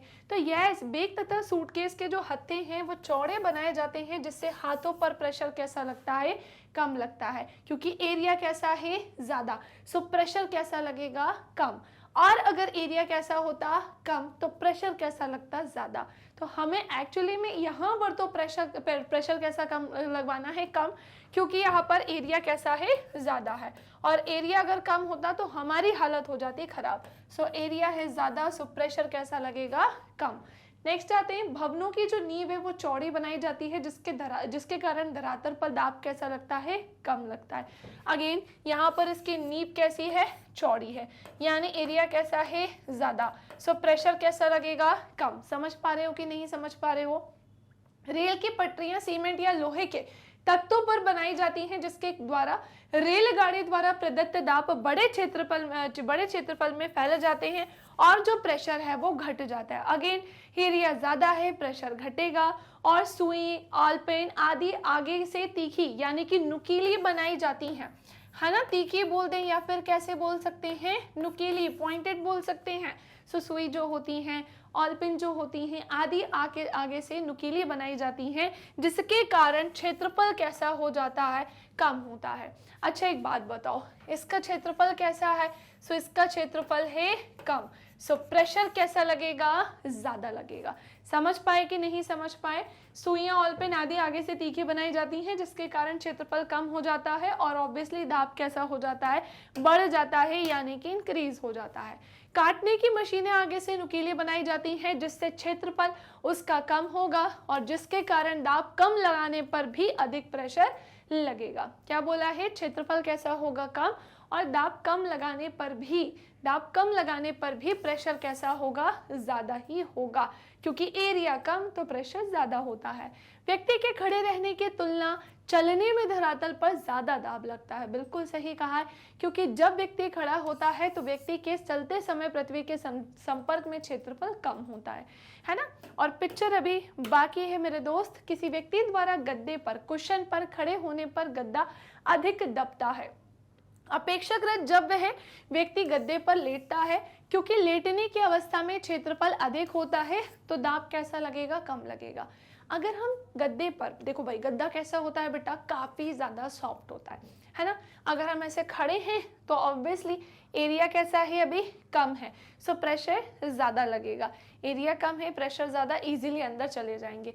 वहीं अगर हम पूरे लेट गए हैं गद्दे पर तो एरिया कैसा हो जाएगा, ज्यादा हो जाएगा, तो प्रेशर कैसा लगेगा, कम, हम उतना अंदर नहीं जा पाएंगे। सो किसी व्यक्ति द्वारा गद्दे यानी कि कुशन पर खड़े होने पर गद्दा अधिक दबता है और अपेक्षाकृत जब वह व्यक्ति गद्दे पर लेटता है, क्योंकि लेटने की अवस्था में क्षेत्रफल अधिक होता है, अतः दाब कैसा लगता है, कम। ट्रैक्टर के टायर चौड़े होते हैं, बिल्कुल, जिस कारण धरातल पर कम दाब लगता है और यह दलदली भूमि में फंसता नहीं है। तो ये कुछ ऐसे एग्जाम्पल्स थे, है ना। एक दो तो मैंने दिए नहीं, मैंने जानबूझ के आपको बहुत सारे एग्जाम्पल्स इसके दिए हैं। ज़्यादा एग्जाम्पल देने के पीछे रीज़न ही यही था कि आपको हर एक चीज़ मिल सके। तो उम्मीद करती हूँ कि ये चीज़ें आपको अच्छे से क्लियर हो गई होंगी, अच्छे से समझ में आ गई होंगी। नाउ आते हैं अब हम प्रेशर इन फ्लूइड्स, तरलों में दाब पढ़ने के लिए। सो तरलों में दाब पढ़ने के लिए हमें क्या क्या पढ़ना होगा, इसी के साथ में उत्प्लावकता और उससे रिलेटेड कुछ एग्जाम्पल्स आपको बताऊंगी। सो चलिए शुरू करते हैं। सबसे पहली चीज़, द्रवों तथा गैसों का सम्मिलित रूप ही क्या कहलाता है, तरल कहलाता है। पहले तो दो चीज़ों में डिफरेंस समझते हैं। जो लिक्विड होता है, समझिएगा बहुत ध्यान से, जो लिक्विड होता है और जो फ्लूइड होता है उनमें क्या होता है भाई, अंतर होता है। यानी कि लिक्विड बोले तो भाई जो द्रव होता है और जो फ्लूइड बोले तो जो तरल होता है, दोनों में डिफरेंस होता है। मैम दोनों में डिफरेंस क्या होता है, तो सबसे पहली चीज़ कि ये जो द्रव है ना, ये केवल और केवल कैसे होगा, जैसे वाटर हो गया, मतलब लिक्विड स्टेट में ही होगा। तरल चीज़ें आएंगी, बहाव वाली चीज़ें आएंगी, हालांकि बहाव तो इसमें भी मिलेगा, लेकिन तरल जो होता है फ्लूइड, इसमें भैया गैस भी आती है और इसमें क्या आता है, लिक्विड भी आता है ना। यानी कि इसमें क्या आता है, द्रव भी आता है। और जो केवल द्रव होता है, लिक्विड की बात कर रहे हैं, तो सारी इसमें कौन सी चीज़ें आती हैं, जैसे पानी हो गया, तेल हो गया, घी हो गया, ये सारी चीज़ें इसमें आती हैं। सो द्रवों तथा गैसों का सम्मिलित रूप ही क्या कहलाता है, सो तरल कहलाता है। सो आप जिस लिक्विड का सोच रहे हैं, आप जिस द्रव का सोच रहे हैं, वो तो द्रव है ही, लेकिन तरल में द्रव और गैस दोनों चीज़ें सम्मिलित होती हैं। ठोस अपने भार के कारण किसी सतह पर दाब लगाता है, बिल्कुल सही। सॉलिड की अगर हम बात करें, ठोस की अगर हम बात करें, तो वो अपने भार यानी वेट के कारण ही किसी सतह पर क्या लगाता है, दाब यानी कि प्रेशर लगाता है, ठीक है। इसी प्रकार तरल में भी भार होता है तथा वे जिस बर्तन में रखे जाते हैं उसके आधार तथा दीवारों पर क्या लगाते हैं, दाब लगाते हैं। किसी बर्तन में रखे तरल के किसी बिंदु पर लगने वाला दाब सभी दिशाओं में बिना घटे कैसा हो जाता है, संचरित हो जाता है। रुको भाई, इस स्पेस को थोड़ा सा क्या कर लूं बेटा, मैं क्लीन कर लूं। आप सबको यहाँ तक तो समझ में आया ना? चलो भाई, तो उम्मीद करती हूँ कि तरलों में दाब तक की जो कहानी है या इसके पहले तक की कहानी आपको अच्छे से समझ में आ गई होगी। जिस भी सेक्शन में छोटा सा भी डाउट होना, कमेंट सेक्शन में मुझसे पूछ लेना कि मैम हमें ये बता दीजिए, हमें ये सेक्शन समझ में नहीं आया। हालांकि मैंने इजी से इजी तरीका यूज़ करके आपको ये सब समझाया है, ठीक है।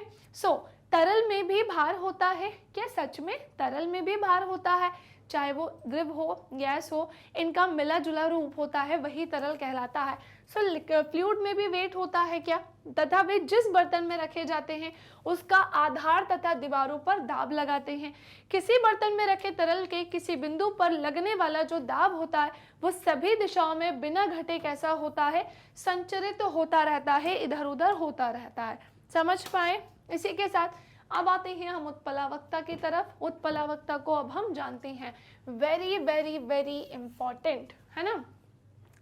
जब आप उत्प्लावकता, जैसे आप अभी देख पा रहे हैं ये ऑब्जेक्ट यहाँ पर है, कई बार आपने नोटिस किया होगा कि अगर मैं एक मान लो पानी का एक कंटेनर लेती हूँ, जो कंटेनर पानी से क्या है भरा हुआ है, मैंने एक ऑब्जेक्ट लिया और वो एक बॉल ली मैंने, और वो जो बॉल है ना वो अंदर से बेटा पूरी खोखली है, और मैंने उसे पानी में डाल दिया तो वो पानी में तैरने लगेगी। और वहीं अगर मैं एक ऐसी बॉल लेती हूँ कि जो अंदर से खोखली नहीं है पूरी तरह से, जैसे एक नॉर्मल बॉल होती है रबड़ की, मैंने वही बॉल ली और मैंने पानी में डाला, भाई वो डूब जाती है। क्या आपने कभी सोचा है कि पानी सेम है, कंटेनर वही है, लेकिन ऑब्जेक्ट, कुछ ऑब्जेक्ट पानी में तैर जाते हैं और कुछ ऑब्जेक्ट जो है पानी में डूब जाते हैं। क्या इसके पीछे साइंस है? क्या इसके पीछे फिजिक्स है? जी हाँ, इसके पीछे साइंस लगती है बेटा, इसके पीछे फिजिक्स है। और वो क्या है? सो जब किसी वस्तु को किसी द्रव में डुबोया जाता है तो द्रव द्वारा वस्तु पर ऊपर की ओर एक बल लगता है, और इस बल को ही हम क्या कहते हैं? उत्प्लावन बल कहते हैं। तथा द्रव की इस प्रवृत्ति को हम क्या कहते हैं? उत्प्लावकता कहते हैं।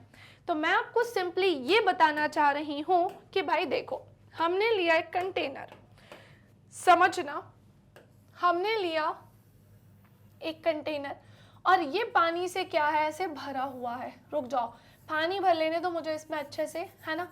ये पानी से क्या है? इस तरह से ऐसे अच्छे से भरा हुआ है, ये इस तरह से पानी से ऐसे अच्छे से भरा हुआ है।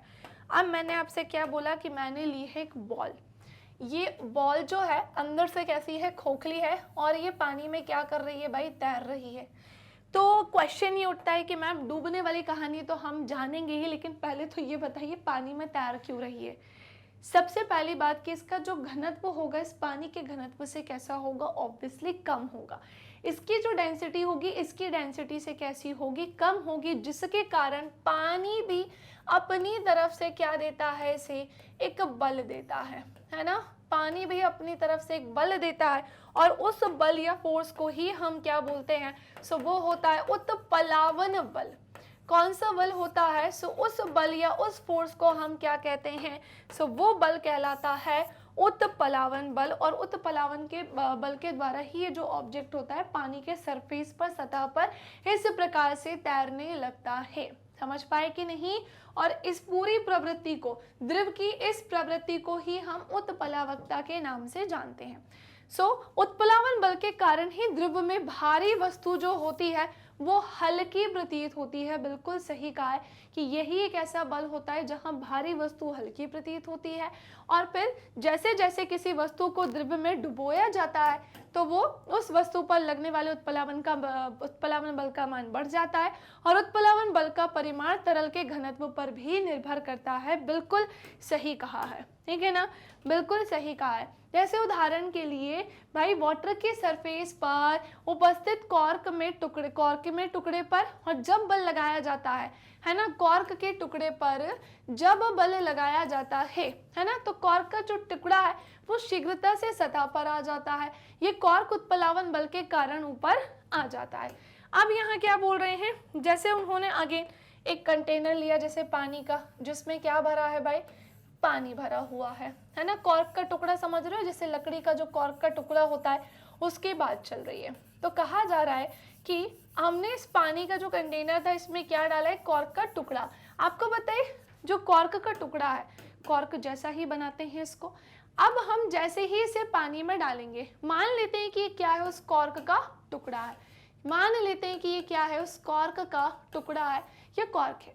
तो जब आप इसे पानी में डालोगे, इवन जब आप पता है इसे पुश भी करोगे ना, तो हो सकता है कि वो यहाँ तक आए, लेकिन जब तक आप पुश करोगे तब तक हो सकता है कि ये यहाँ तक भी आ जाए, लेकिन जैसे ही आप अपनी फिंगर को हटाओगे ना, सो वापस ये कहाँ लगेगा, ऊपर की तरफ लगेगा। वापस ये जो फोर्स यानी कि बल है कहाँ लगेगा, ऊपर की तरफ, और इस बल को ही हम क्या कहते हैं, उत्प्लावन बल कहते हैं। यही बल यानी फोर्स क्या कहलाता है, उत्प्लावन बल कहलाता है। ठीक है, तो हमने देखा कि जल की सरफेस पर, सतह पर उपस्थित कॉर्क के टुकड़े पर जब बल लगाया जाता है तो कॉर्क का टुकड़ा शीघ्रता से सतह पर आ जाता है। यह कॉर्क उत्प्लावन बल के कारण ही ऊपर आता है। कि पहले वो सरफेस पर था, हमने उसको धक्का दिया, अंदर जा अंदर जा अंदर जा, उसको नहीं जाना, क्यों, क्योंकि पानी भी अपनी तरफ से एक बल लगा रही है। एक नेक्स्ट आते हैं, जब कोई वस्तु द्रव में डुबोई जाती है तो वह हल्की प्रतीत होती है, और द्रव में वस्तु के भार में कमी को वस्तु का क्या कहते हैं, आभासी भार कहते हैं। गहराई के साथ द्रव द्वारा दाब का मान बढ़ता है, और ये सभी दिशाओं में समान रूप से क्या करता है भाई, काम करता है। नेक्स्ट आते हैं, अब हम उत्प्लावन बल को प्रभावित करने वाले कुछ फैक्टर्स होते हैं, है ना, कुछ कारक होते हैं, उसको अभी हम डिस्कस करते हैं, उसको एक एक करके हम जानते हैं। जहां पर डेंसिटी का रोल, जहां पर घनत्व का रोल बहुत ज्यादा इंपॉर्टेंट होता है। सो उत्प्लावन बल का जो मान होता है वो निम्न कारकों पर निर्भर करता है, जहां सबसे पहला कारक है तरल का घनत्व, डेंसिटी ऑफ फ्लूइड। क्या कहा मैंने आप सभी से कि जहां सबसे बड़ा कारण है डेंसिटी ऑफ फ्लूइड यानी कि तरल का घनत्व। सो उच्च घनत्व वाले द्रव में निम्न घनत्व वाले द्रव की तुलना में अधिक उत्प्लावन बल लगता है। इस लाइन का मतलब क्या है, चलो समझते हैं। सबसे पहली चीज कि जैसे जैसे डेंसिटी घटेगी, जैसे जैसे डेंसिटी बढ़ेगी, उस आधार पर ही वो वस्तु या तो पानी में तैरेगी या तो उस वाटर में, पानी में डूब जाएगी। कैसे होगा तो सुनो। सबसे पहले उच्च घनत्व वाले द्रव में निम्न घनत्व वाले द्रव की तुलना में अधिक उत्प्लावन बल लगता है। अगर जो घनत्व कैसा है, उच्च है, सो उच्च घनत्व वाले द्रव में जो निम्न घनत्व वाला द्रव होगा उसके तुलना में ज्यादा उत्प्लावन बल लगेगा। समुद्र के जल में तैरना साधारण जल में तैरने की तुलना में कैसा होता है, सरल होता है। बिल्कुल सही बोला है, क्योंकि समुद्र के जल का जो घनत्व होता है वो ज्यादा होता है, जिसके कारण उत्प्लावन बल भी कैसा लगता है, ज्यादा लगता है। जबकि स्वच्छ जल का घनत्व कैसा होता है, कम, जिसके कारण उत्प्लावन बल भी कैसा होता है, कम होता है। समझ पाए। सो उच्च घनत्व वाले द्रव में, मतलब एक ऐसा घनत्व जिसकी डेंसिटी कैसी होती है, हाई, उसको अगर हम निम्न डेंसिटी यानी लो डेंसिटी वाले लिक्विड से अगर कंपेयर करेंगे तो जिसका डेंसिटी ज्यादा है वहां पर उत्प्लावन बल कैसा लगेगा, ज्यादा। ठीक है, एक मिनट, थोड़ा सा स्पेस बना ले लो। इसीलिए कहा जा रहा है कि समुद्र के जल में वस्तु का तैरना साधारण जल में तैरने की तुलना में कैसा होता है, सिंपल होता है, सरल होता है, क्योंकि समुद्र के जल का घनत्व कैसा होता है, ज्यादा, और साधारण जल के घनत्व कैसा होता है, कम। सो वहां पर उत्प्लावन बल कैसा लगेगा, ज्यादा लगेगा। समझ पा रहे हो, है ना। चलिए आगे की तरफ बढ़ते हैं, आगे की तरफ जानते हैं। जल में डूबी हुई वस्तु का आयतन। आपको वो डेंसिटी वाला कॉन्सेप्ट समझ में आ गया, द्रव की डेंसिटी, है ना, जो द्रव का घनत्व था, तरल का घनत्व, समझ में आ गया। ओके, जल में डूबी हुई वस्तु का आयतन, बिल्कुल भाई ये भी मैटर करता है ना। जल में जो वस्तु जो है वो डूबी हुई है, उसका भी आयतन यहाँ पर क्या करता है, मैटर करता है। सो किसी वस्तु पर कार्यरत उत्प्लावन बल का मान उस वस्तु की प्रकृति पर निर्भर नहीं करता, यह केवल वस्तु के जल में डूबे हुए उसके वॉल्यूम पर, आयतन पर निर्भर करता है। जैसे जब भिन्न भारों तथा भिन्न पदार्थों की गेंदों के समान आयतन को जल में डुबोया जाता है तो गेंदों पर समान उत्प्लावन बल कार्य करता है। क्या बोल रहे हैं कि जब अलग अलग भार यानी कि अलग अलग वेट वाली भिन्न भिन्न पदार्थों की गेंद, यानी जो बनी अलग अलग चीजों से है लेकिन उनका वेट कैसा है, उनका वेट भी कैसा है, भिन्न भिन्न। सो जब भिन्न भिन्न भारों तथा भिन्न भिन्न पदार्थों की गेंदों के समान आयतन, वॉल्यूम लेकिन दोनों की कैसी है, इक्वल है। आयतन दोनों का कैसा है, समान। जब इन्हें पानी में डुबोएंगे तो गेंदों पर समान उत्प्लावन बल ही यहाँ पर काम करेगा। नेक्स्ट है वस्तु, जल में वस्तु का तैरना या डूबना। कभी हम देखते हैं पानी में जो वस्तु है वो तैर जाती है या तो वो डूब जाती है, सिंक कर जाती है।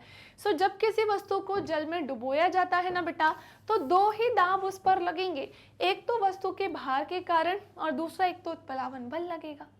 सो नीचे की ओर कार्य करता है वस्तु का भार, अर्थात यह वस्तु को नीचे की ओर खींचने का प्रयत्न करता है, क्योंकि भार क्या होता है। सो हमने देखा कि यहाँ पर भार जो है हमेशा नीचे की तरफ लगता है, गुरुत्वाकर्षण के कारण ये नीचे की तरफ लगता है। उत्प्लावन बल क्या होता है, ऊपर की ओर लगता है, अर्थात ये वस्तु को ऊपर की ओर खींचने का क्या करता है, प्रयास करता है। सो वस्तु का डूबना या तैरना इन दोनों बलों के परिमाण पर निर्भर करता है, जो कि विपरीत दिशा में, ऑपोजिट डायरेक्शन में क्या करते हैं बेटा, काम करते हैं। और वस्तु के तैरने या फिर डूबने की निम्न 3 स्थितियां ही पॉसिबल है, 3 कंडीशन ही पॉसिबल है। यदि वस्तु पर कार्यरत उत्प्लावन बल वस्तु के भार से कम होता है तो वस्तु द्रव में डूब जाती है। भाई ऑब्वियसली अगर उत्प्लावन बल का जो जैसे किसी वस्तु पर उत्प्लावन बल वस्तु के भार से कम होगा, मैंने आपको बोला था ना, अगर कोई ऑब्जेक्ट है उसका वेट ज़्यादा है और उत्प्लावन बल कैसा लग रहा है, कम, तो भैया वो तो डूब ही जाएगी ना, तो वस्तु तो फिर डूब जाएगी। और यदि वस्तु पर कार्यरत उत्प्लावन बल वस्तु के भार के तुल्य होता है तो फिर वो क्या हो जाएगी, तैरने लगेगी। और यदि वस्तु पर कार्यरत उत्प्लावन बल वस्तु के भार से ज्यादा होता है तो भाई वस्तु द्रव में ऊपर की ओर आकर तैरेगी। पहले वो बीच में तैर रही थी, तैर भी रही थी, डूब भी रही थी, दोनों कहानी हो रही थी। लेकिन अगर उत्प्लावन बल जो है उस वस्तु के भार से ज्यादा लगेगा तो वो उसे ज्यादा पुश करेगा ऊपर की तरफ, जिसके कारण वो प्रॉपर पानी में ऊपर के सरफेस में क्या करेगी, तैरेगी। समझ पाए कि नहीं।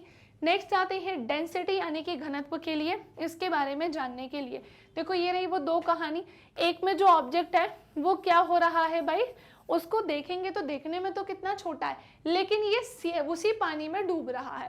और वही हमने एक बड़ा सा ऑब्जेक्ट लिया है तो हमने देखा भाई ये पानी में तैर रहा है, इसके पीछे रीजन क्या है। तो पहली बात तो कभी किसी के साइज पे नहीं जाना चाहिए कि साइज देखने में छोटा है इसका मतलब वो तो डूब गया, और साइज देखने में बड़ा है, भाई बड़ा साइज है ये कैसे तैर सकता है। अगर ये चीज़ें हम कभी सोचेंगे साइज के अकॉर्डिंग, कलर के अकॉर्डिंग, ये सब चीज़ें मैटर नहीं करती हैं। रीज़न क्या है कि वो छोटा सा ऑब्जेक्ट पानी में डूब गया, उसने क्या धमाका ऐसा किया कि वो पानी में डूब गया, और एक बड़ा सा ऑब्जेक्ट उसने ऐसा क्या किया कि वो तैर रहा है। चलो जानते हैं, किसी पदार्थ के एकांक आयतन के द्रव्यमान को ही पहली बात क्या बोलते हैं, डेंसिटी यानी कि घनत्व बोलते हैं। और घनत्व क्या होता है, पहली बात तो 2 चीजें मैटर करती हैं, उस पदार्थ का मास यानी द्रव्यमान और उसकी वॉल्यूम मैटर करती है।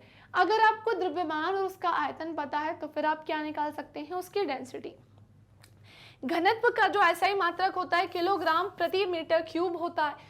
इसे हम कैसे लिख सकते हैं, सो इसे हम ऐसे, एक्चुअली में इसकी यूनिट निकली ही यहाँ से। बताओ मास की क्या होती है बेटा, किलोग्राम, वॉल्यूम की क्या होती है, मीटर क्यूब। इसे हम और ऐसे भी लिख सकते हैं, समझ पा रहे हो, इसे हम और ऐसे भी लिख सकते हैं। सो घनत्व का एसआई मात्रक किलोग्राम प्रति मीटर क्यूब होता है। और यह कौन सी राशि होती है, सो यह एक अदिश राशि होती है, यानी एक ऐसी राशि जिसमें डायरेक्शन नहीं होती। हमेशा ध्यान रखना, डेंसिटी यानी कि घनत्व में डायरेक्शन नहीं होती है। सो यह एक कौन सी राशि है, अदिश राशि है। विशिष्ट परिस्थिति के अंतर्गत पदार्थ का घनत्व कैसा होता है, नियत रहता है। कुछ विशिष्ट परिस्थितियां ऐसी होती हैं जहां पर उस पदार्थ का घनत्व कैसा होगा, कांस्टेंट। अतः पदार्थ का घनत्व एक अभिलाक्षणिक गुण है जिसके द्वारा शुद्धता का मापन किया जाता है और भिन्न पदार्थों के लिए बिल्कुल भिन्न होता है, क्योंकि हर एक चीज की डेंसिटी भी कैसी होती है, अलग होती है। यदि वस्तु का घनत्व जल में कम हो, जल से कम है, तो जो वस्तु है ना वो जल में तैरेगी। मैंने आपको स्टार्टिंग में ही एग्जाम्पल दिया था जस्ट अभी कि भाई वस्तु पानी में तैर क्यों रही है, क्या रीजन है कि ये पानी में तैर रही है, क्योंकि इसका जो घनत्व है ना, इसकी जो डेंसिटी है ऑब्वियसली वो कैसी है, कम। किसकी तुलना में, इस पानी के तुलना में। तो जाहिर सी बात है कि ये उसमें क्या कर जाएगी, तैर जाएगी, ये उसमें क्या कर जाएगी, तैर जाएगी। समझ पा रहे हो? चलिए अब इसी के साथ आगे आते हैं। यदि वस्तु का घनत्व पानी से कैसा होगा, ज्यादा होगा, तो फिर वो क्या होगी भाई, पानी में डूब जाएगी। और ताप बढ़ने पर द्रव का घनत्व क्या होता है, very very very important line, कि ताप बढ़ाने पर द्रव का घनत्व क्या हो जाता है, कम हो जाता है। ठीक है, तो ये कुछ बेसिक चीजें थी जो हमें पता होनी चाहिए थी डेंसिटी को लेकर, कि कब ये पानी में तैर रही है, मतलब पानी में वस्तु कब तैरती है, कब डूबती है, ये सारी चीज को लेकर। ठीक है, चलिए भाई आते हैं अब हम आर्किमिडीज के सिद्धांत की तरफ। यहाँ तक की कहानी होती है कंप्लीट, और आर्किमिडीज के सिद्धांत को जल्दी से समझते हैं, फटाफट से समझते हैं, बिल्कुल एंड की तरफ ही अभी हम चल रहे हैं। सो जब किसी वस्तु को किसी तरल में पूरी तरह से या आंशिक रूप से डुबोया जाता है तो वे ऊपर के दिशा में एक बल का अनुभव करती है। सो वस्तु द्वारा हटाए गए तरल के भार के, जो कि क्या होता है, बराबर होता है।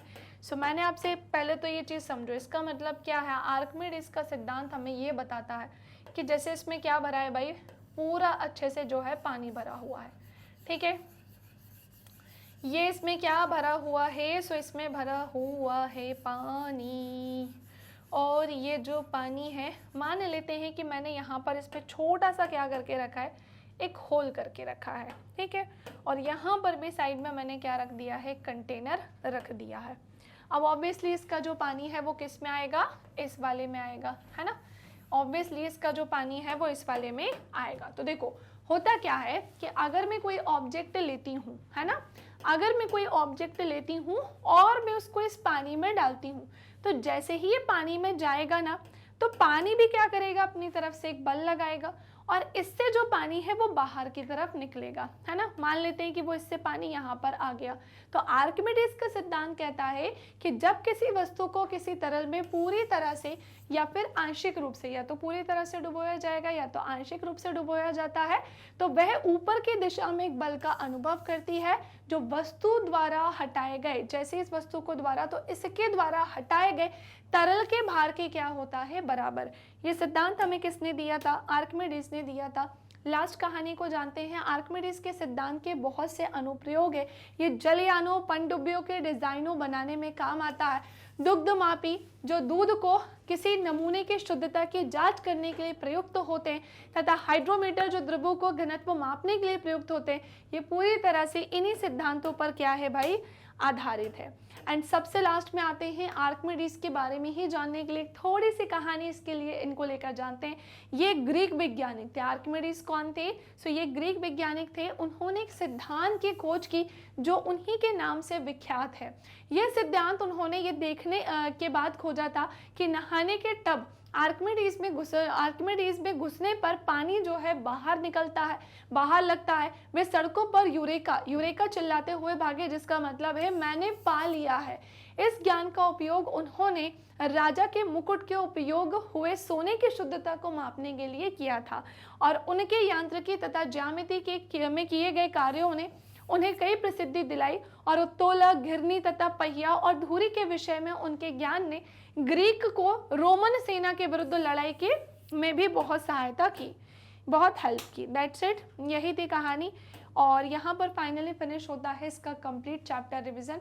मैं उम्मीद करती हूँ कि ग्रेविटेशन का ये कंप्लीट चैप्टर रिवीजन आपको अच्छा लगा होगा, आपको पसंद आया होगा। यहाँ हर वो एक चीज़ मैंने पूरी करने की कोशिश की है जो आपके एग्जाम पॉइंट ऑफ व्यू से इम्पॉर्टेंट है। सो पहले ही वीडियो को लाइक कर दीजिए, शेयर कर दीजिए, और यस मुझे कमेंट सेक्शन में बता दीजिए कि जितना भी मैंने अभी आपको पढ़ाया वो सब अच्छे से आपको समझ में आ गया, क्लियर हो गया, हाँ या ना। चलिए इसी के साथ मैं आपको बताना चाहती हूँ YT पर आप हमारे सेशंस ले सकते हैं, एप्लीकेशन के थ्रू भी आप हमसे जुड़ सकते हैं, और बाई वेबसाइट के थ्रू जुड़कर भी आप हमारी जो क्लासेस है वो अटेंड कर सकते हैं।